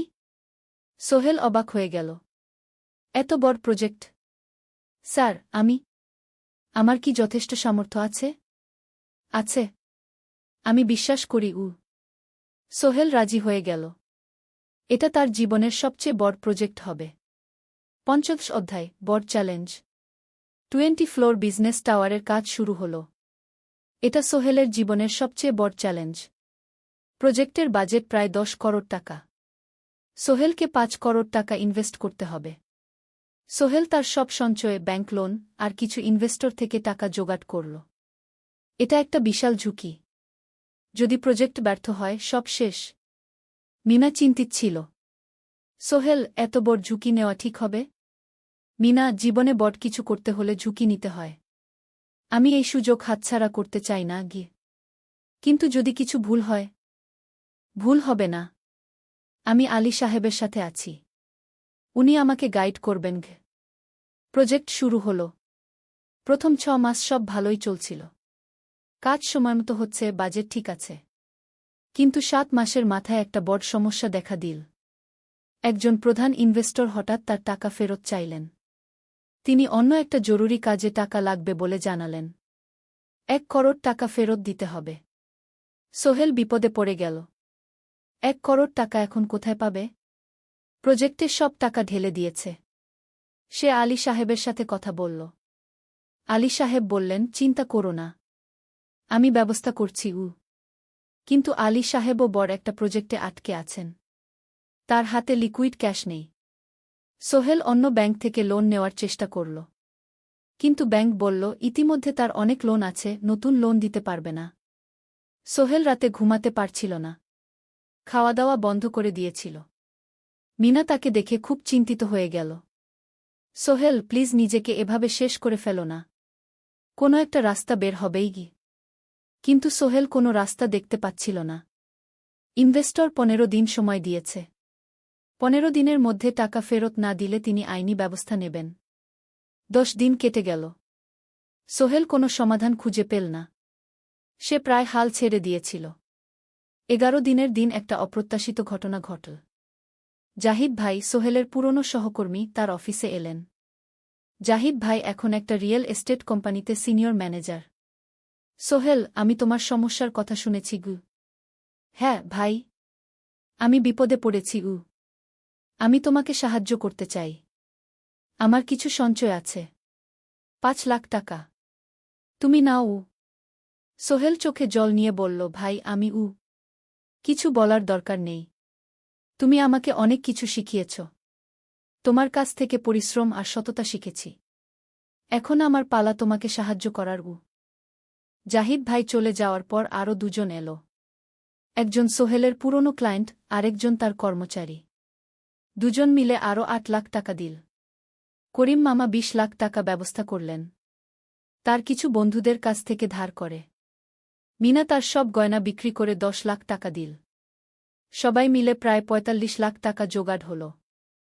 বাকি 65 লাখ টাকা সোহেল তার অফিসের সব অ্যাসেট বিক্রি করে আর একটা প্রাইভেট ফিন্যান্স কোম্পানি থেকে উচ্চ সুদে লোন নিয়ে ব্যবস্থা করল। ঠিক 14 দিনের দিন সোহেল ইনভেস্টরকে 1 করোড় টাকা ফেরত দিল। ইনভেস্টর টাকা নিয়ে চলে গেলেন। সোহেল তার অফিসে ফিরে এসে চেয়ারে বসে কাঁদল। এত চাপ, এত টেনশন, সব যেন একসাথে বের হয়ে এলো। মিনা এসে তাকে জড়িয়ে ধরল। আমরা পেরেছি সোহেল, আমরা পেরেছি। ষোড়শ অধ্যায়, পুনরুদ্ধার। এই ঘটনার পর সোহেল আরও সাবধান হয়ে গেল। সে বুঝল, ব্যবসায় শুধু সাহস নয়, বুদ্ধিও লাগে। ঝুঁকি নিতে হয়, কিন্তু হিসাব করে। প্রজেক্ট চলতে থাকল। এবার সোহেল আরও সতর্কতার সাথে সবকিছু পরিচালনা করল। প্রতিটা খরচ হিসাব করল, প্রতিটা সিদ্ধান্ত ভেবেচিন্তে নিল। আরও 1 বছর পর 20 ফ্লোর বিজনেস টাওয়ার সম্পন্ন হল। চমৎকার বিল্ডিং, শহরের অন্যতম সুন্দর ভবন। বিল্ডিংয়ের উদ্বোধন অনুষ্ঠানে শহরের মেয়র এলেন। অনেক ব্যবসায়ী, সাংবাদিক এলো। সোহেলের নাম পত্রিকায় ছাপা হল। স্বপ্নের শহরে এক তরুণ উদ্যোক্তার সফলতার গল্প। প্রজেক্ট থেকে সোহেলের লাভ হল প্রায় 2 করোড় টাকা। এই টাকা দিয়ে সে সব ঋণ শোধ করল। জাহিদ ভাইয়ের টাকা ফেরত দিল। করিম মামার ঋণ শোধ করল। যারা সাহায্য করেছিল সবাইকে টাকা ফেরত দিল। মিনার জন্য নতুন গয়না কিনল, আরও সুন্দর। তার মাকে গ্রামে একটা নতুন পাকা বাড়ি বানিয়ে দিল। মা কাঁদতে কাঁদতে বললেন, তোর বাবা বেঁচে থাকলে কত খুশি হতো। তুই আমার সব স্বপ্ন পূরণ করেছিস। সোহেল নিজেদের জন্য একটা ফ্ল্যাট কিনল। 4 রুমের ফ্ল্যাট, সমুদ্রের কাছে। এখন আর ভাড়া বাড়িতে থাকতে হয় না। সপ্তদশ অধ্যায়, প্রতিদান। সোহেল এখন একজন প্রতিষ্ঠিত উদ্যোক্তা। কিন্তু সে তার শেখ ভোলেনি। যে গ্রাম থেকে সে এসেছে, যারা তাকে সাহায্য করেছে, কাউকেই ভোলেনি।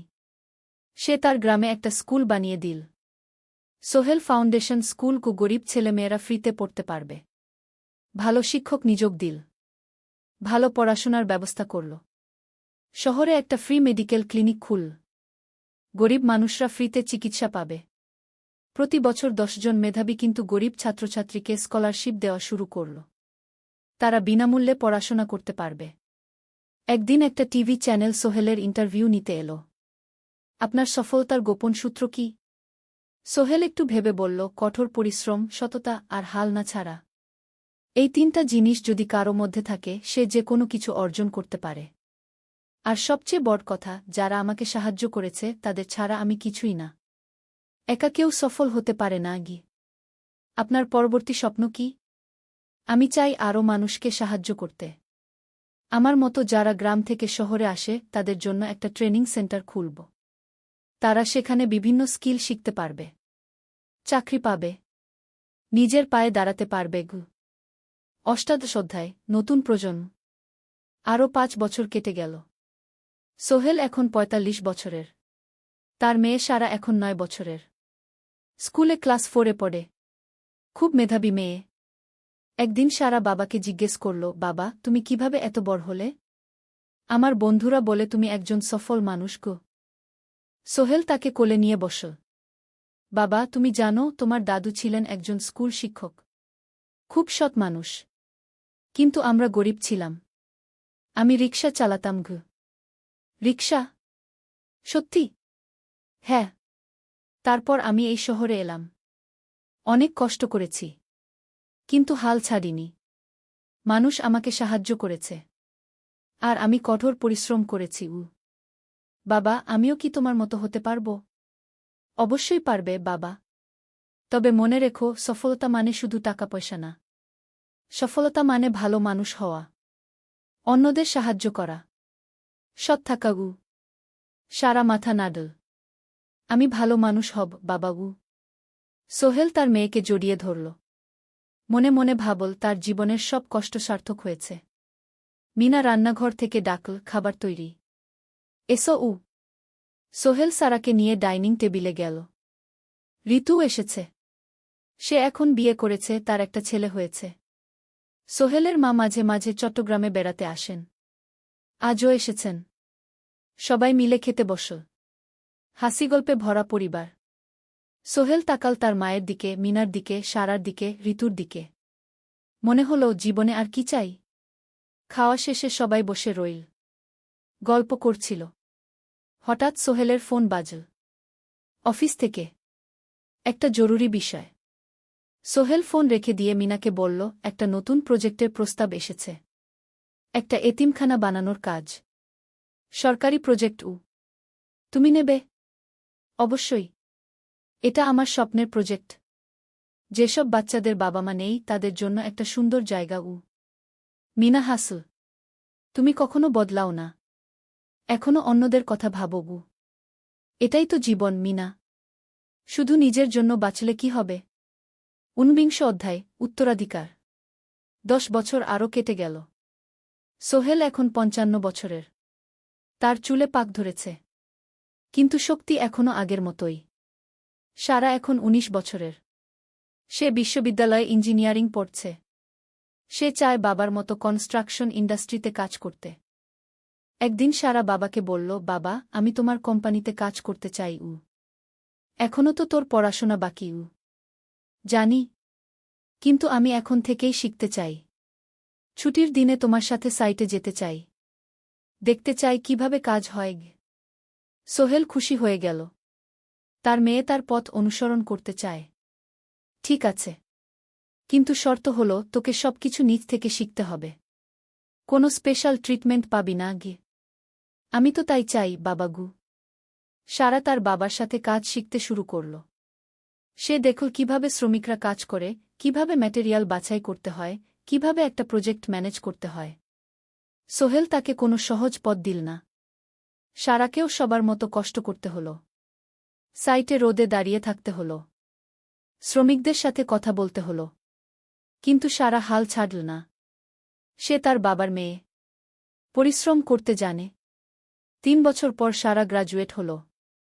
সে সোহেলের কোম্পানিতে জুনিয়র প্রজেক্ট ম্যানেজার হিসেবে যোগ দিল। সোহেল ধীরে ধীরে সারাকে বড় দায়িত্ব দিতে শুরু করল। সারা তার বাবার মতোই সৎ, পরিশ্রমী। 20 অধ্যায়, সমাপ্তি নয়, নতুন শুরু। আরও ৫ বছর পর। সোহেল এখন ৬০ বছরের। সে সিদ্ধান্ত নিল, এবার অবসর নেওয়ার সময় এসেছে। কোম্পানির দায়িত্ব সারাকে দেবে। একটা অনুষ্ঠান করা হল। সোহেল আনুষ্ঠানিকভাবে কোম্পানির চেয়ারম্যান পদ থেকে অবসর নিল। সারা হল নতুন ম্যানেজিং ডিরেক্টর।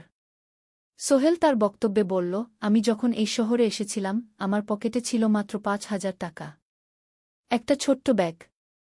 আর অনেক স্বপ্ন।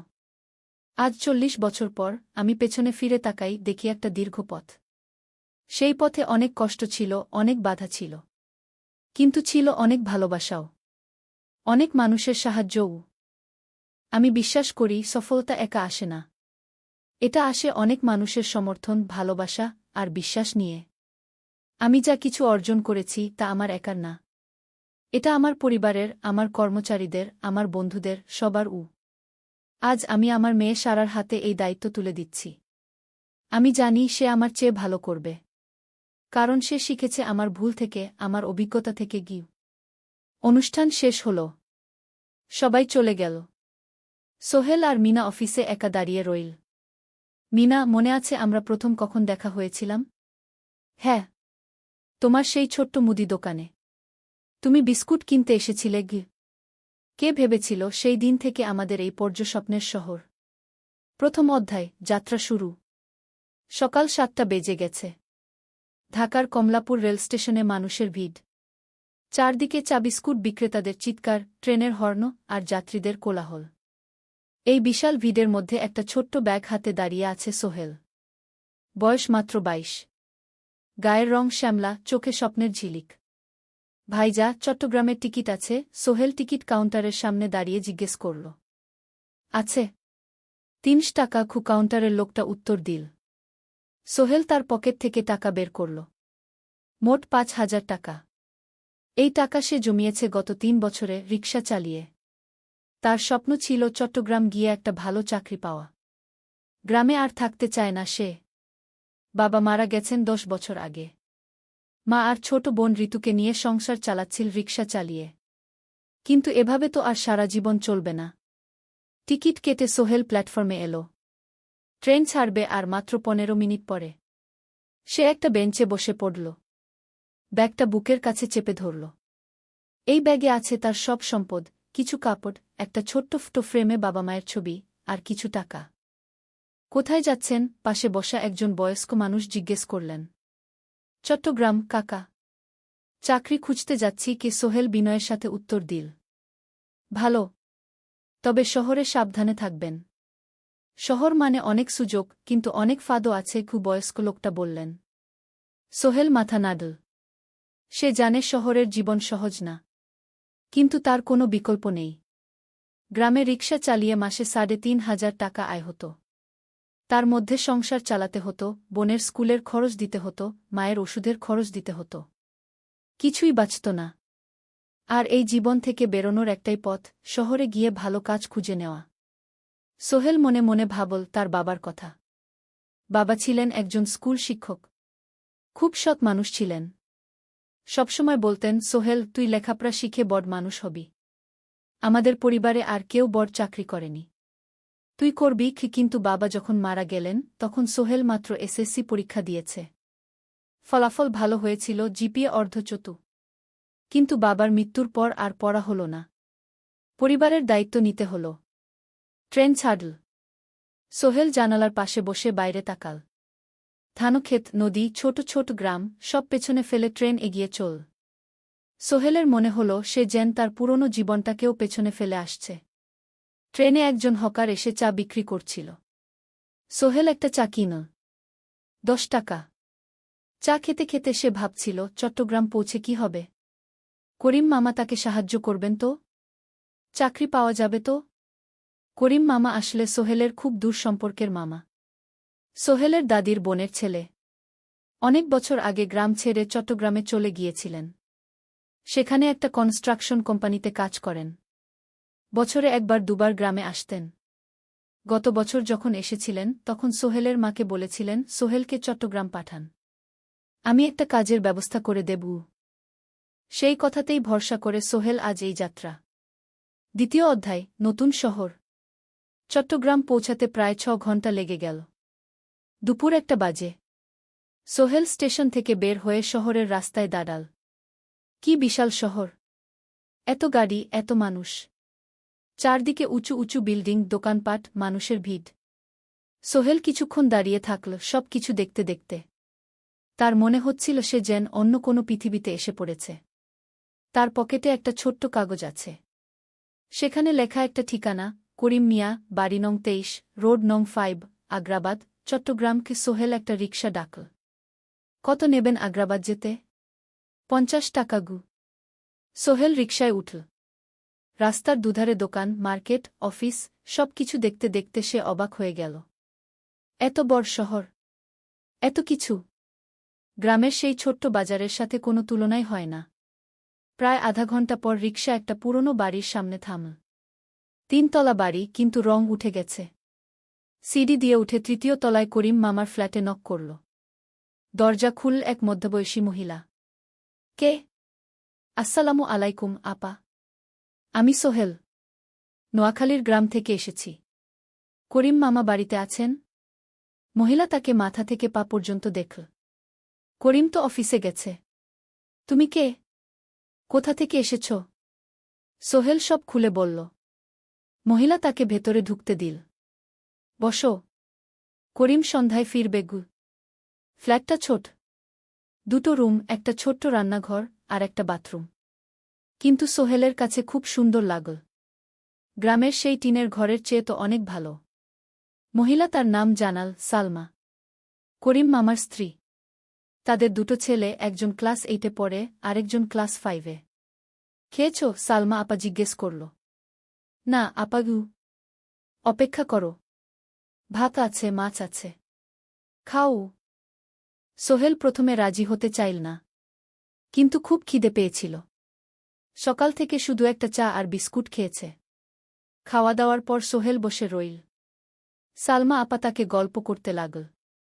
তোমার মা কেমন আছেন? তোমার বোন? ভালো আছে আপা। মার একটু গেটে বাত আছে।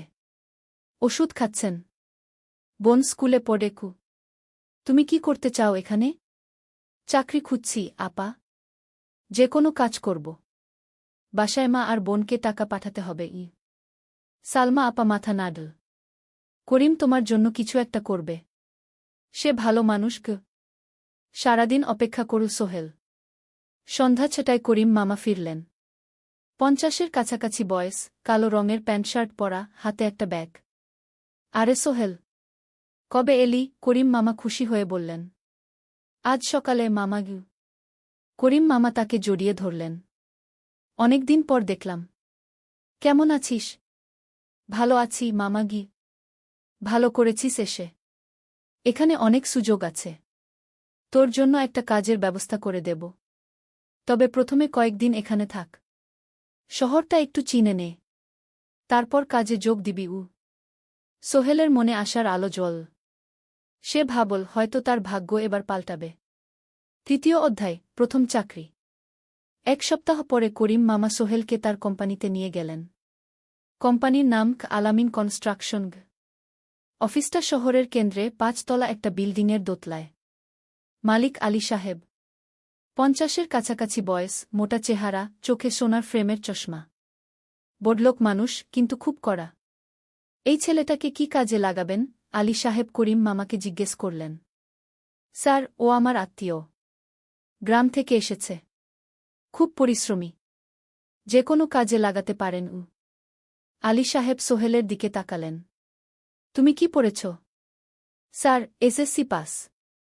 জিপিএ অর্ধচতু। হুম। ভালো। কম্পিউটার চালাতে পারো? না স্যার, পারি না। কিন্তু শিখতে চাই। আলী সাহেব একটু ভাবলেন। ঠিক আছে। তোমাকে অফিসের কাজে রাখব। ফাইল গুছানো, চা বানানো, কাগজপত্র নিয়ে যাওয়া, না এসব। মাসে 5,000 টাকা। রাজি আছো? জি স্যার। সোহেল খুশি হয়ে গেল। 5,000 টাকা। রিকশা চালিয়ে 3,500 পেত। এখানে 5,000। কাজ শুরু হলো পরদিন থেকে। সকাল 8টায় অফিসে যেতে হয়, ফিরতে হয় সন্ধ্যা 7টায়। প্রথম দিন সোহেল ঘুম থেকে উঠল ভোর ৫টায়। তৈরি হয়ে ৭:৩০টায় অফিসের উদ্দেশ্যে বের হল। করিম মামার বাড়ি থেকে অফিস প্রায় ৫ কিলোমিটার। বাসে যেতে হয়। অফিসে পৌঁছে সোহেল দেখল সেই প্রথম আলী সাহেব এখনও আসেননি। অফিস খোলা ছিল না। ৮-১০ মিনিট পর একজন লোক এসে অফিস খুল। তুমি নতুন? জি। আমি সোহেল গু। আমি জাহিদ, অ্যাসিস্ট্যান্ট ম্যানেজার।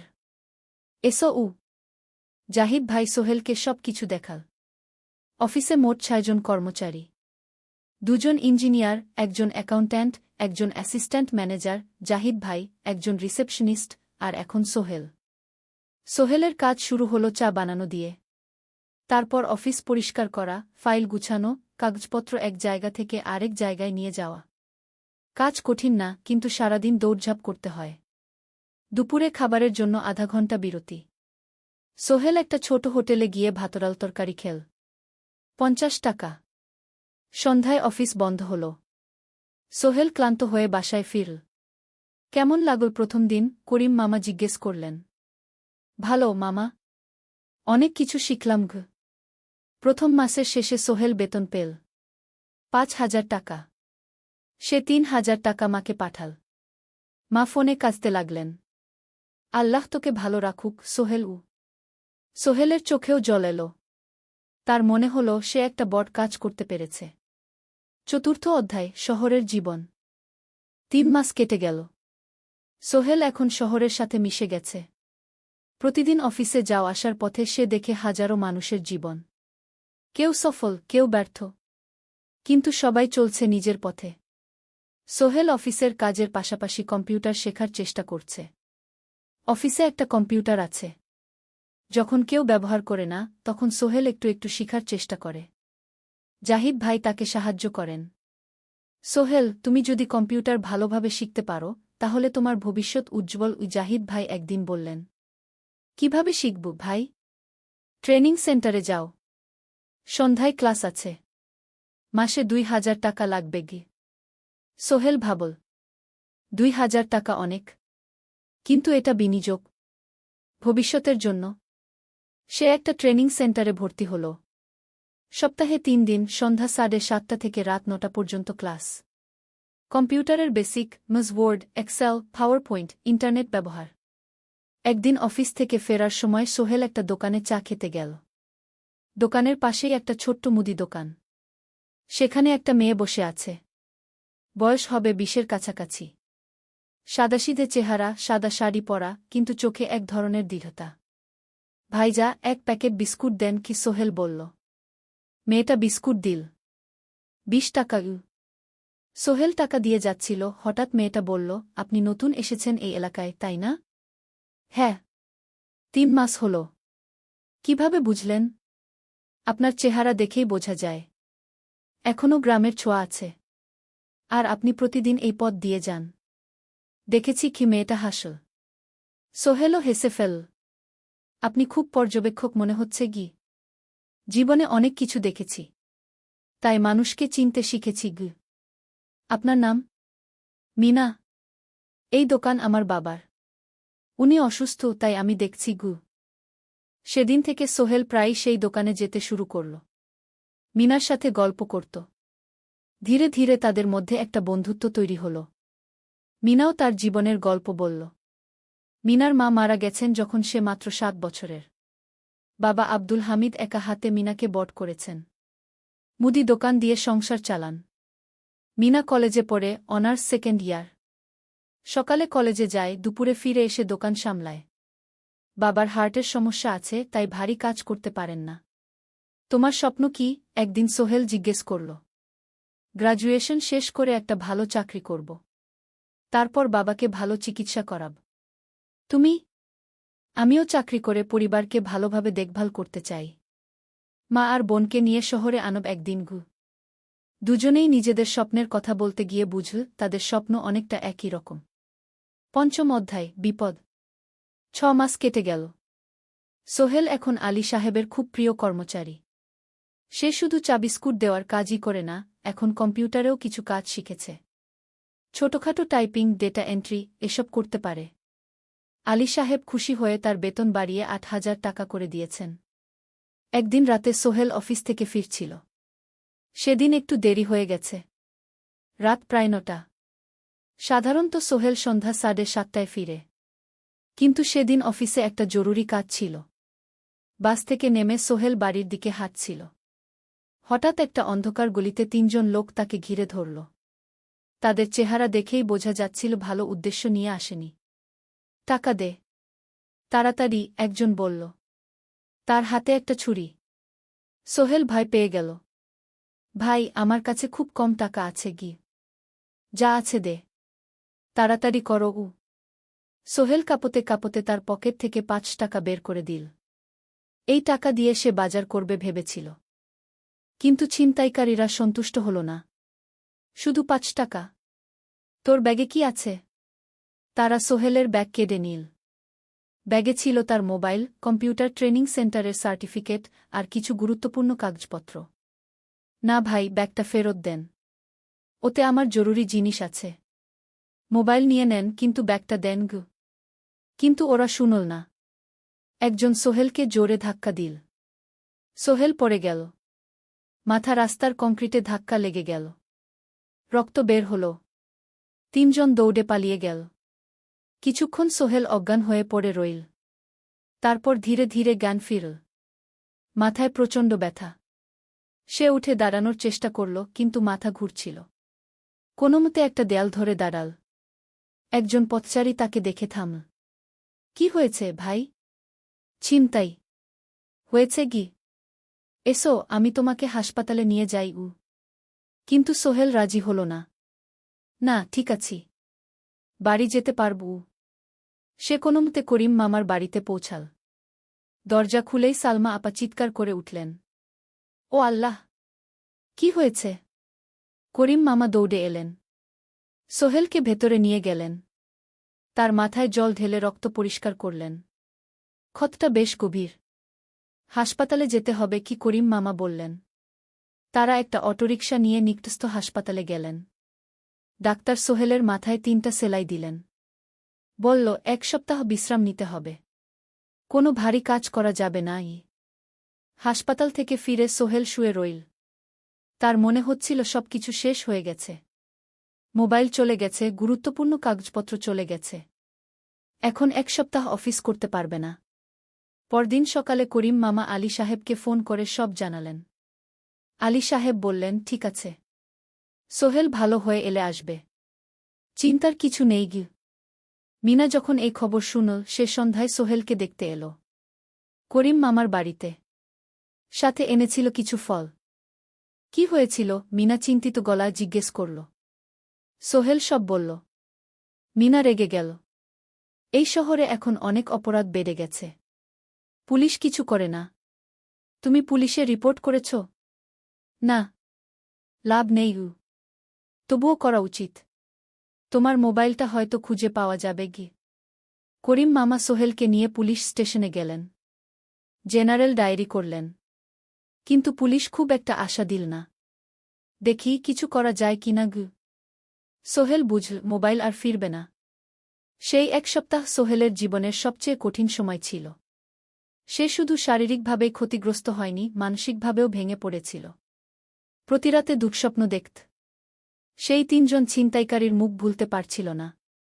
মিনা প্রায় প্রতিদিন আসত। তাকে সাহস দিত। তুমি হাল ছেড়ো না সোহেল। জীবনে এরকম খারাপ সময় আসে। কিন্তু এটা কাটিয়ে ওঠাই হলো আসল বীরত্ব। সোহেলের মা গ্রাম থেকে ফোন করতেন। করিম মামার মোবাইল থেকে। তুই ভালো আছিস তো? সোহেল মাকে সব সত্যি বলেনি। শুধু বলেছে, হ্যাঁ মা, ভালো আছি। একটু জ্বর হয়েছিল। এখন ভালো। ১ সপ্তাহ পর সোহেল আবার অফিসে গেল। আলী সাহেব তাকে দেখে খুশি হলেন। কেমন আছো? ভালো আছি স্যার। ঠিক আছে, তবে প্রথম কয়েকদিন হালকা কাজ করবে গু। সোহেল আবার কাজে মন দিল। কিন্তু একটা জিনিস তাকে খুব কষ্ট দিচ্ছিল, তার মোবাইল নেই। মায়ের সাথে কথা বলতে পারছে না নিয়মিত। করিম মামার মোবাইল চাইতে সংকোচ লাগে। একদিন জাহিদ ভাই তাকে ডাকলেন। সোহেল, আমার একটা পুরনো মোবাইল আছে। তুমি ব্যবহার করো। না ভাই, আমি নাও। আমার কাজে লাগছে না। তুমি রাখো গু। সোহেল কৃতজ্ঞতায় প্রায় কেঁদে ফেল। ধন্যবাদ ভাই। মোবাইল পেয়ে সোহেল প্রথমেই মাকে ফোন করল। মা খুব খুশি হলেন। এতদিন ফোন করিসনি কেন? মা, মোবাইলটা নষ্ট হয়ে গিয়েছিল। নতুন নিয়েছি। মায়ের গলায় স্বস্তি ফুটে উঠল। ষষ্ঠ অধ্যায়, নতুন সুযোগ। আরও 3 মাস কেটে গেল। সোহেল পুরোপুরি সুস্থ হয়ে গেছে। তার জীবন আবার স্বাভাবিক হয়ে এসেছে। সে এখন কম্পিউটার ট্রেনিং শেষ করেছে। সার্টিফিকেট পেয়েছে। কিন্তু একটা ঘটনা তার জীবনে বড় পরিবর্তন নিয়ে এলো। একদিন সকালে আলী সাহেব তাকে ডাকলেন। সোহেল, বসো। সোহেল বসল। মনে একটু ভয় লাগছিল। আলী সাহেব কি তাকে বকবেন? সোহেল, তুমি তো এখন কম্পিউটার চালাতে পারো? জি স্যার, একটু একটু শিখেছি। ভালো। আমি তোমার কাজ দেখছি। তুমি খুব পরিশ্রমী। আর সৎ। আমাদের কোম্পানিতে এরকম মানুষের দরকার। সোহেল কিছু বুঝতে পারছিল না। আমি তোমাকে একটা সুযোগ দিতে চাই। আমাদের কোম্পানি একটা ট্রেনিং প্রোগ্রাম চালু করছে নতুন কর্মচারীদের জন্য। 6 মাসের কোর্স। কম্পিউটার অ্যাকাউন্টিং, ভবন নির্মাণের হিসাব নিকাশ, প্রজেক্ট ম্যানেজমেন্ট সব শিখবে। কোম্পানি সব খরচ দেবে। ট্রেনিংয়ের সময় তোমার বেতনও চলবে। রাজি আছো? সোহেল বিশ্বাস করতে পারছিল না। স্যার, সত্যি? আমাকে এত বড় সুযোগ দিচ্ছেন? হ্যাঁ।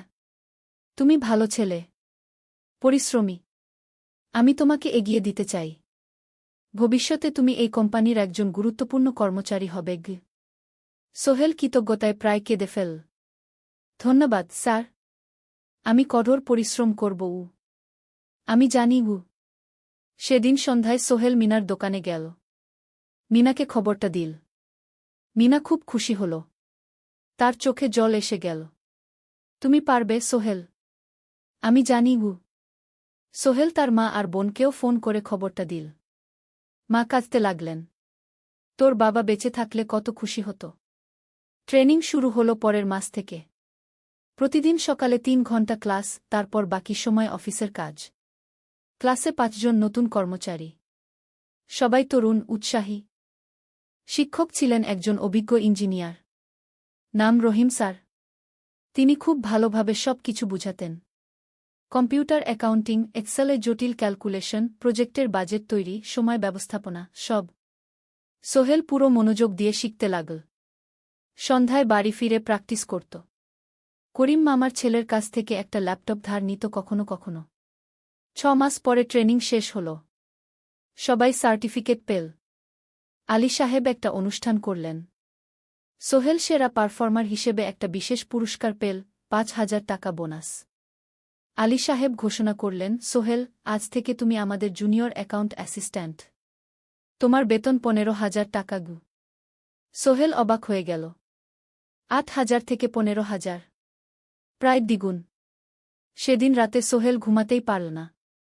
খুশিতে, উত্তেজনায় তার চোখে ঘুম নেই। সে ভাবল তার জীবন কিভাবে বদলে যাচ্ছে। 2 বছর আগে যে রিকশা চালাত, আজ সে একটা নামকরা কোম্পানির অ্যাকাউন্ট অ্যাসিস্ট্যান্ট। 7ম অধ্যায়, প্রেম ও প্রস্তাব। 1.5 বছর হয়ে গেল সোহেলের চট্টগ্রাম আসার। সে এখন একজন সফল যুবক। তার মা গ্রামে খুব খুশি। প্রতি মাসে সোহেল 10,000 টাকা পাঠায়।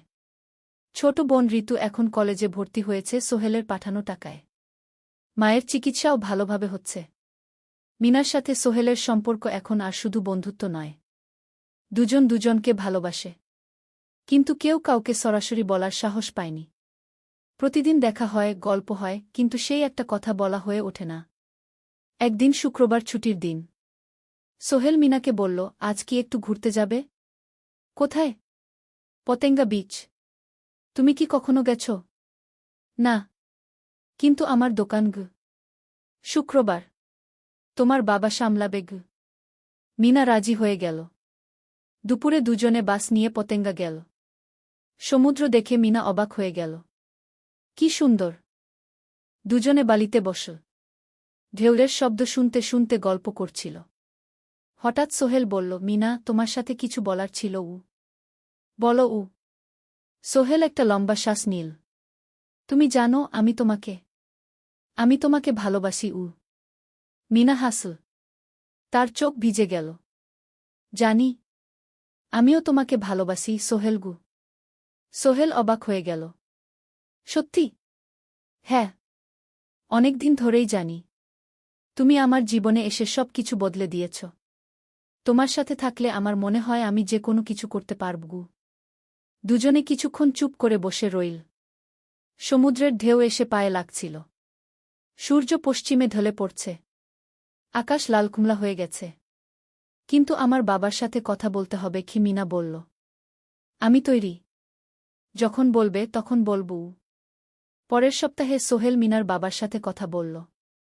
আব্দুল হামিদ সাহেব প্রথমে একটু দ্বিধা করলেন। তুমি কোনো পরিবারের ছেলে? তোমার বাবা কি করতেন? সোহেল সব সত্যি বলল। তার বাবা ছিলেন স্কুল শিক্ষক। মারা গেছেন 10 বছর আগে। মা গ্রামে থাকেন। ছোট বোন কলেজে পড়ে। তুমি নিজে কি করো? আমি আলামিন কনস্ট্রাকশন কোম্পানিতে জুনিয়র অ্যাকাউন্ট অ্যাসিস্ট্যান্ট। মাসে 15,000 টাকা বেতন উ। আব্দুল হামিদ সাহেব ভাবলেন। তারপর বললেন, দেখো মিনা আমার একমাত্র সন্তান। তার মা নেই। আমি একা তাকে বড় করেছি। আমি চাই মিনা একজন ভালো ছেলের সাথে বিয়ে হোক। তুমি দেখতে ভালো ছেলে মনে হচ্ছে। কিন্তু আমাকে তোমার মায়ের সাথে দেখা করতে হবে। তোমার পরিবারকে জানতে হবে গি। জি আঙ্কেল। আমি ব্যবস্থা করছি উ। সোহেল খুশিতে আটখানা। সে সেদিন রাতেই তার মাকে ফোন করল। মাকে সব বলল। মা প্রথমে অবাক হলেন। তারপর খুশি হলেন। মিনা মেয়েটা কেমন? খুব ভালো মা। তুমি দেখলে পছন্দ করবে গি। ঠিক আছে। আমি আর ঋতু আসছি চট্টগ্রাম ঘ। 2 সপ্তাহ পর সোহেলের মা আর বোন চট্টগ্রাম এলো। সোহেল তাদের নিয়ে মিনার বাড়িতে গেল। 2 পরিবার একসাথে বসল। মিনার বাবা সোহেলের মাকে দেখে খুশি হলেন। সোহেলের মা সহজ সরল ভদ্রমহিলা। আপনার ছেলে খুব ভালো। মিনা তাকে পছন্দ করে। আমিও রাজি গো আব্দুল হামিদ সাহেব বললেন। আমার সোহেল সৎ ছেলে। মিনাকে খুব ভালোবাসে। আমি জানি ও মিনাকে সুখে রাখবে কি সোহেলের মা বললেন। বিয়ের তারিখ ঠিক হল। 3 মাস পর। এই 3 মাসে সোহেল যথেষ্ট টাকা জমাবে। বিয়ে হবে সাদামাটা কিন্তু সুন্দর। 8ম অধ্যায় নতুন পথ। 3 মাস কেটে গেল দ্রুত। সোহেল প্রতিদিন কঠোর পরিশ্রম করছিল। অফিসে তার কাজের প্রশংসা হচ্ছে। আলী সাহেব তাকে এখন ছোটখাটো প্রজেক্টের হিসাব দেখতে দিচ্ছেন। সোহেল তার সঞ্চিত টাকা দিয়ে বিয়ের আয়োজন করল। বিয়ে হল মিনার বাড়ির কাছের একটা কমিউনিটি সেন্টারে। খুব বেশি লোক আসেনি। 2 পরিবারের আত্মীয় স্বজন আর অফিসের কয়েকজন সহকর্মী। কিন্তু অনুষ্ঠান ছিল খুব সুন্দর। সোহেল যখন মিনাকে বিয়ের পোশাকে দেখল তার মনে হল পৃথিবীর সবচেয়ে সুন্দর মেয়ে সে। লাল শাড়ি পরা, মুখে হালকা মেকআপ, কিন্তু তার স্বাভাবিক সৌন্দর্য ছিল আসল। বিয়ের পর সোহেল একটা ছোট্ট ফ্ল্যাট ভাড়া নিল। 2 রুমের ফ্ল্যাট, মাসে ভাড়া 5,000 টাকা। মিনা এখনও তার পড়াশোনা চালিয়ে যাচ্ছে। আরও 1 বছর বাকি গ্র্যাজুয়েশন শেষ হতে। সোহেলের মা আর বোন গ্রামে ফিরে গেল। মা বলে গেলেন, সোহেল মিনাকে ভালো রাখিস। মেয়েরা অনেক ত্যাগ করে সংসার করতে গু। জানি মা গু। নতুন জীবন শুরু হল। সোহেল সকালে অফিসে যায়, সন্ধ্যায় ফেরে। মিনা সকালে কলেজে যায়, দুপুরে ফিরে রান্না করে ঘর গোছায়। সন্ধ্যায় দুজনে একসাথে বসে পড়াশোনা করে, গল্প করে, টিভি দেখে। জীবন সুন্দর ছিল। কিন্তু চ্যালেঞ্জও ছিল। মাসিক খরচ, ভাড়া 5,000, বাজার 3,000, বিদ্যুৎ গ্যাস 1,000, মায়ের জন্য 5,000, মিনার কলেজের খরচ 1,200। মোট প্রায় 14,000 টাকা। বাঁচত মাত্র 1,000 খানেক। কিন্তু সোহেল হাল ছাড়ল না। সে সন্ধ্যায় একটা কম্পিউটার ট্রেনিং সেন্টারে পার্ট টাইম পড়ানো শুরু করল। সপ্তাহে 3 দিন 2 ঘন্টা করে। এতে মাসে আরও 3,000 টাকা আসতে লাগল। মিনাও বসে থাকল না। সে বাড়িতে বসে কয়েকজন স্কুলের ছাত্রছাত্রীকে টিউশন পড়াতে শুরু করল। মাসে 2,000 টাকা আয়। এভাবে কেটে গেল 6 মাস। দুজন মিলে পরিবার চালাচ্ছে, স্বপ্ন দেখছে। একদিন সোহেল বলল, মিনা, আমি একটা নতুন স্বপ্ন দেখছি গু। কি? আমি নিজে একটা ছোট্ট কনস্ট্রাকশন কোম্পানি খুলতে চাই। ছোট ছোট প্রজেক্ট নেব। বাড়ি মেরামত, ছোট বিল্ডিং বানানো, এসব। তোমার কি যথেষ্ট অভিজ্ঞতা আছে? আছে। আমি 2 বছর ধরে এই কাজের সাথে জড়িত। অনেক কিছু শিখেছি। আর আলী সাহেবও আমাকে সাহায্য করবেন। কিন্তু টাকা কোথায়? কোম্পানি খুলতে তো অনেক টাকা লাগবে। আমি জমাচ্ছি। আরও 1 বছর কাজ করব। তারপর চেষ্টা করব। মিনা তাকে সমর্থন দিল। তুমি পারবে। তোমার মধ্যে সেই শক্তি আছে। নবম অধ্যায়, চ্যালেঞ্জের সময়। কিন্তু ভাগ্য সবসময় অনুকূলে থাকে না। সোহেল যখন স্বপ্ন দেখছিল নিজের কোম্পানি খোলার, তখনই একটা বড় সমস্যা এলো। আলী সাহেবের কোম্পানি একটা বড় প্রজেক্ট পেয়েছিল। একটা 10তলা বিল্ডিং বানানোর কাজ। কিন্তু প্রজেক্টের প্রধান ইনভেস্টর হঠাৎ পালিয়ে গেল। তিনি কোম্পানির কাছ থেকে প্রায় 50 লাখ টাকা নিয়ে গেছেন, কিন্তু কাজ শেষ হয়নি। কোম্পানি বড় ক্ষতির মুখে পড়ল। আলী সাহেব অনেক কর্মচারীকে ছাঁটাই করতে বাধ্য হলেন। প্রায় 10 জনকে চাকরি থেকে বাদ দিলেন। বাকিদের বেতন কমাতে হল। সোহেলকে আলী সাহেব ডেকে বললেন, সোহেল, আমি তোমাকে রাখতে চাই। তুমি বিশ্বস্ত কর্মচারী। কিন্তু তোমার বেতন কমাতে হবে। 15,000 থেকে 10,000। সোহেল মনে মনে চিন্তায় পড়ে গেল। 10,000 টাকায় সংসার চলবে কিভাবে? মায়ের খরচ, ভাড়া, বাজার সব মিলিয়ে তো 14,000 টাকা লাগে। কিন্তু সে কিছু বলল না। ঠিক আছে স্যার। বাড়ি ফিরে সোহেল মিনাকে সব বলল। মিনা চিন্তিত হয়ে গেল। এখন কি হবে? চিন্তা করো না। আমি পার্ট টাইম টিউশনির সময় বাড়াব। আর তুমিও বেশি করে টিউশন নাও। কিন্তু আমার তো পড়াশোনাও আছে। জানি। কিন্তু এখন এটাই করতে হবে। সোহেল সন্ধ্যায় আরও 2টো জায়গায় পার্ট টাইম কাজ খুঁজল। একটা দোকানের সন্ধ্যায় হিসাব দেখার কাজ পেল। মাসে 2,000 টাকা। আরেকটা জায়গায় সপ্তাহান্তে কম্পিউটার রিপেয়ারের কাজ পেল। মাসে 1,500 টাকা। মিনাও 3 জন নতুন স্টুডেন্ট নিল টিউশনে। তার আয় বাড়ল 2,000 থেকে 3,500-এ। কঠিন সময় ছিল। সোহেল সকাল 8টায় অফিসে যেত, সন্ধ্যা 6টায় ফিরত। তারপর একটু বিশ্রাম নিয়ে 7:30টায় বের হতো পার্ট টাইম কাজে। রাত 10টায় বাড়ি ফিরত। রবি-সোমবার কম্পিউটার রিপেয়ারের কাজ। মিনাও সকালে কলেজে যেত, দুপুরে ফিরে রান্না করত, তারপর বিকেলে টিউশন পড়াত। রাতে খাওয়া দাওয়ার পর পড়াশোনা করত। দুজনেরই শরীর খারাপ হতে শুরু করল। সোহেল একদিন অফিসে অজ্ঞান হয়ে পড়ে গেল। ডাক্তার দেখাতে নিয়ে গেল। ডাক্তার বলল, অতিরিক্ত পরিশ্রম। শরীরে পুষ্টির অভাব। ঠিকমতো খাচ্ছেন না মনে হচ্ছে। সত্যি কথা, খরচ বাঁচাতে সোহেল আর মিনা অনেক সময় কম খেত। মাংস মাছ কিনত সপ্তাহে 1 দিন। বাকি সময় শাকসবজি, ডাল। মিনা সোহেলকে বলল, আর নয় সোহেল। তুমি এভাবে নিজেকে শেষ করে ফেলছ। আমার পড়াশোনা বন্ধ করে দিই। আমি ফুল টাইম চাকরি করি। না, সোহেল জোর দিয়ে বলল। তোমার পড়াশোনা বন্ধ হবে না। আরও মাত্র 6 মাস বাকি। তুমি গ্রাজুয়েট হবেই। কিন্তু তুমি। আমি ঠিক হয়ে যাব। চিন্তা করো না। কিন্তু পরিস্থিতি আরও খারাপ হলো যখন সোহেলের মায়ের অসুখ হল। হার্টের সমস্যা। হাসপাতালে ভর্তি করতে হল। খরচ 50,000 টাকা। সোহেলের হাতে এত টাকা কোথায়? সে করিম মামার কাছে ধার চাইল। করিম মামা 20,000 টাকা দিলেন। বাকি 30,000 টাকা সোহেল একটা এনজিও থেকে ঋণ নিল। সুদের হার মাসে 2%। মায়ের চিকিৎসা হল। তিনি সুস্থ হয়ে গেলেন। কিন্তু সোহেল এখন ঋণের বোঝায় পড়ে গেল। প্রতি মাসে 3,000 টাকা করে কিস্তি দিতে হবে। সেই রাতে সোহেল আর মিনা বিছানায় শুয়ে কথা বলছিল। সোহেল বলল, মিনা, আমি মনে হয় ভুল করেছি। শহরে এসে বিয়ে করে তোমাকে কষ্টে ফেলেছি।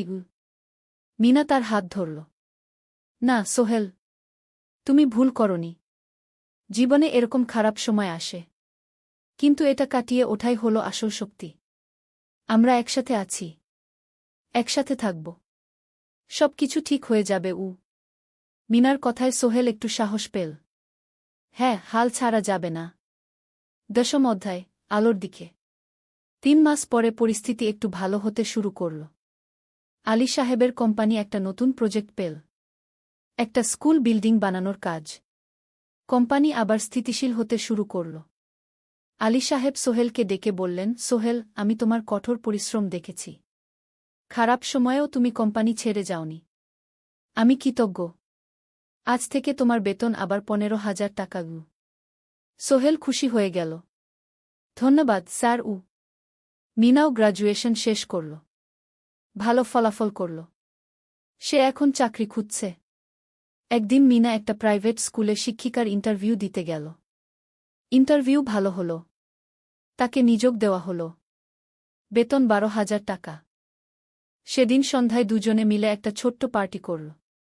একটা বিরিয়ানি কিনো, কোমল পানীয় কিনো। দুজনে মিলে খেল। আমরা পেরেছি, সোহেল মিনা বলল। হ্যাঁ, আমরা পেরেছি গু। এখন দুজনের মিলিয়ে আয় 27,000 টাকা। খরচ চালানোর পর প্রায় 10,000 টাকা বাঁচে। সোহেল এই টাকা দিয়ে লেন শোধ করতে শুরু করল। পার্ট টাইম কাজগুলো ছেড়ে দিল। শরীরের যত্ন নেওয়া শুরু করল। আরও 6 মাস পরে সোহেলের কাছে একটা বড় সুযোগ এল। আলী সাহেব একদিন তাকে ডাকলেন। সোহেল, তুমি কি নিজের ব্যবসা করতে চাও?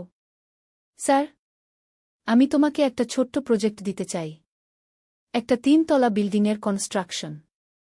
তুমি ম্যানেজ করবে, আমি শুধু সুপারভাইজ করব। লাভের 50% তোমার গু। সোহেল ভাবল, এটা একটা বড় সুযোগ, কিন্তু ঝুঁকিও আছে। যদি কাজটা ভালোভাবে না হয়? স্যার, আমি চেষ্টা করব, কিন্তু যদি ভুল হয়? ভুল হবে না। আমি তোমার উপর বিশ্বাস রাখছি, তুমি পারবে গু। সোহেল রাজি হয়ে গেল। এই প্রজেক্ট তার জীবনে টার্নিং পয়েন্ট হতে পারে। 11 অধ্যায়, স্বপ্ন পূরণের পথে। পরের 6 মাস সোহেল খুব কঠোর পরিশ্রম করল। প্রজেক্টটা ম্যানেজ করা সহজ ছিল না। শ্রমিক নিযোগ, ম্যাটেরিয়াল কেনা, কাজের তদারকি, সময়মতো কাজ শেষ করা, সব দায়িত্ব তার। প্রথম 2 মাস খুব চাপের মধ্যে গেল। একদিন একজন শ্রমিক কাজ করতে গিয়ে আহত হল। সোহেল তাকে হাসপাতালে নিয়ে গেল, তার চিকিৎসার খরচ দিল। এতে প্রজেক্টের বাজেট একটু বাড়ল, কিন্তু সোহেল জানত এটা করা দরকার। আরেকদিন ভুল ম্যাটেরিয়াল ডেলিভারি হল। সোহেল সেগুলো ফেরত পাঠাল, সঠিক জিনিস আনাল। এতে 3 দিন দেরি হল, কিন্তু কাজের মান ঠিক রইল। মিনা তাকে সবসময় সাপোর্ট করছিল। সে এখন চাকরিতে স্থিতিশীল। স্কুলের বাচ্চারা তাকে পছন্দ করে। প্রিন্সিপাল তার কাজে খুশি। প্রজেক্ট শেষ হল 6 মাসে।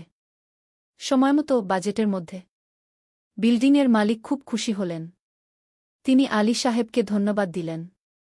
আলী সাহেব বললেন, ধন্যবাদ আমাকে না, এই ছেলেকে দিন। সোহেল পুরো প্রজেক্ট ম্যানেজ করেছে গু। প্রজেক্ট থেকে মোট লাভ হল 3 লাখ টাকা। সোহেল পেল 1.5 লাখ টাকা। তার জীবনে এত টাকা এই প্রথম। সে করিম মামার ঋণ শোধ করল। এনজিওর বাকি ঋণ শোধ করল। তারপর তার মাকে 50,000 টাকা পাঠাল। মা দিয়ে গ্রামের বাড়িটা একটু মেরামত করাল, বোন ঋতুর জন্য একটা ল্যাপটপ কিনল। বাকি টাকা দিয়ে সোহেল একটা ব্যাংক অ্যাকাউন্টে জমা রাখল, ভবিষ্যতের জন্য। আলী সাহেব সোহেলকে আরও 2টো প্রজেক্ট দিলেন। এবার একটু বড়। সোহেল আত্মবিশ্বাসের সাথে সেগুলোও শেষ করল। 2 বছর পরে সোহেল সিদ্ধান্ত নিল, এবার নিজের কোম্পানি খোলার সময় এসেছে। 10 অধ্যায়, নতুন শুরু। সোহেল তার সব জমানো টাকা দিয়ে একটা ছোট্ট অফিস ভাড়া নিল। 2 রুমের অফিস। একটা রুমে কাজের জায়গা, আরেকটায় ছোট্ট মিটিং রুম। অফিসের সামনে একটা বোর্ড লাগাল, Sohel construction and development. Mina তাকে সাহায্য করছিল। সে অফিসের অ্যাকাউন্টস দেখত সন্ধ্যায় স্কুল থেকে ফিরে। দুজন মিলে একটা টিম। প্রথমে ছোট ছোট কাজ নিল। বাড়ি মেরামত, দোকান সংস্কার, ছোট বিল্ডিং কনস্ট্রাকশন। কাজের মান ভালো রাখার চেষ্টা করল। সময়মতো শেষ করল। দাম ন্যায্য রাখল।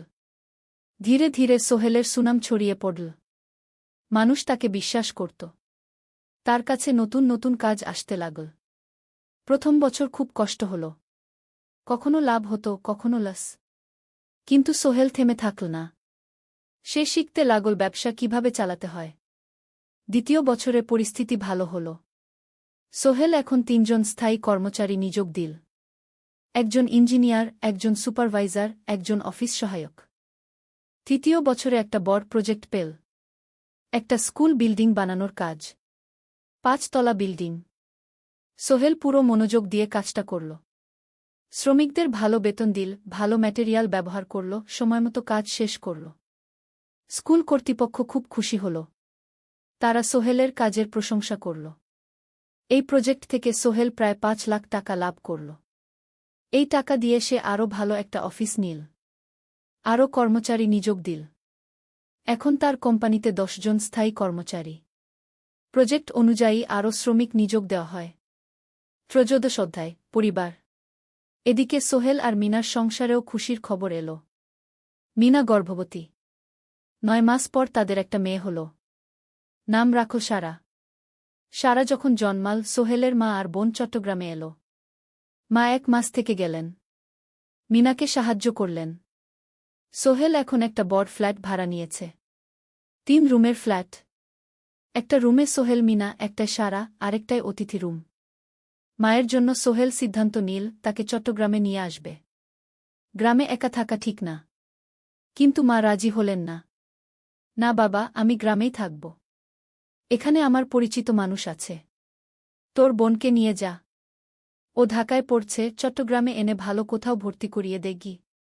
সোহেল তাই করল। ঋতুকে চট্টগ্রাম বিশ্ববিদ্যালয়ে ভর্তি করিয়ে দিল। ঋতু এখন সোহেলের ফ্ল্যাটে থাকে, বিশ্ববিদ্যালয়ে পড়ে। সোহেলের মনে হল তার জীবন এখন পরিপূর্ণ। স্ত্রী, মেয়ে, বোন সবাই তার কাছে। ব্যবসা ভালো চলছে। মা গ্রামে সুখে আছেন। চতুর্দশ অধ্যায়, সফলতার শিখরে। 5 বছর কেটে গেল। সোহেল এখন একজন সফল উদ্যোক্তা। তার কোম্পানি কি সোহেল কনস্ট্রাকশন অ্যান্ড ডেভেলপমেন্ট এখন চট্টগ্রামে বেশ পরিচিত। প্রায় 30 জন কর্মচারী তার অধীনে কাজ করে। সোহেল এখন শুধু ছোট প্রজেক্ট করে না, বড় বড় প্রজেক্টও করে। একটা 8 তলা বিজনেস কমপ্লেক্স বানানোর কাজ পেয়েছে। একটা হাসপাতাল বিল্ডিং বানাচ্ছে। মিনা এখনও স্কুলে পড়ায়। সে এখন ভাইস প্রিন্সিপাল। সাথে সোহেলের কোম্পানির অ্যাকাউন্টস ম্যানেজার। দুজন মিলে ব্যবসা চালা। সারা এখন 4 বছরের। স্কুলে ভর্তি হয়েছে। খুব চালাক মেয়ে। ঋতু বিশ্ববিদ্যালয় থেকে গ্রাজুয়েট হয়ে একটা ব্যাংকে চাকরি পেয়েছে। একদিন আলী সাহেব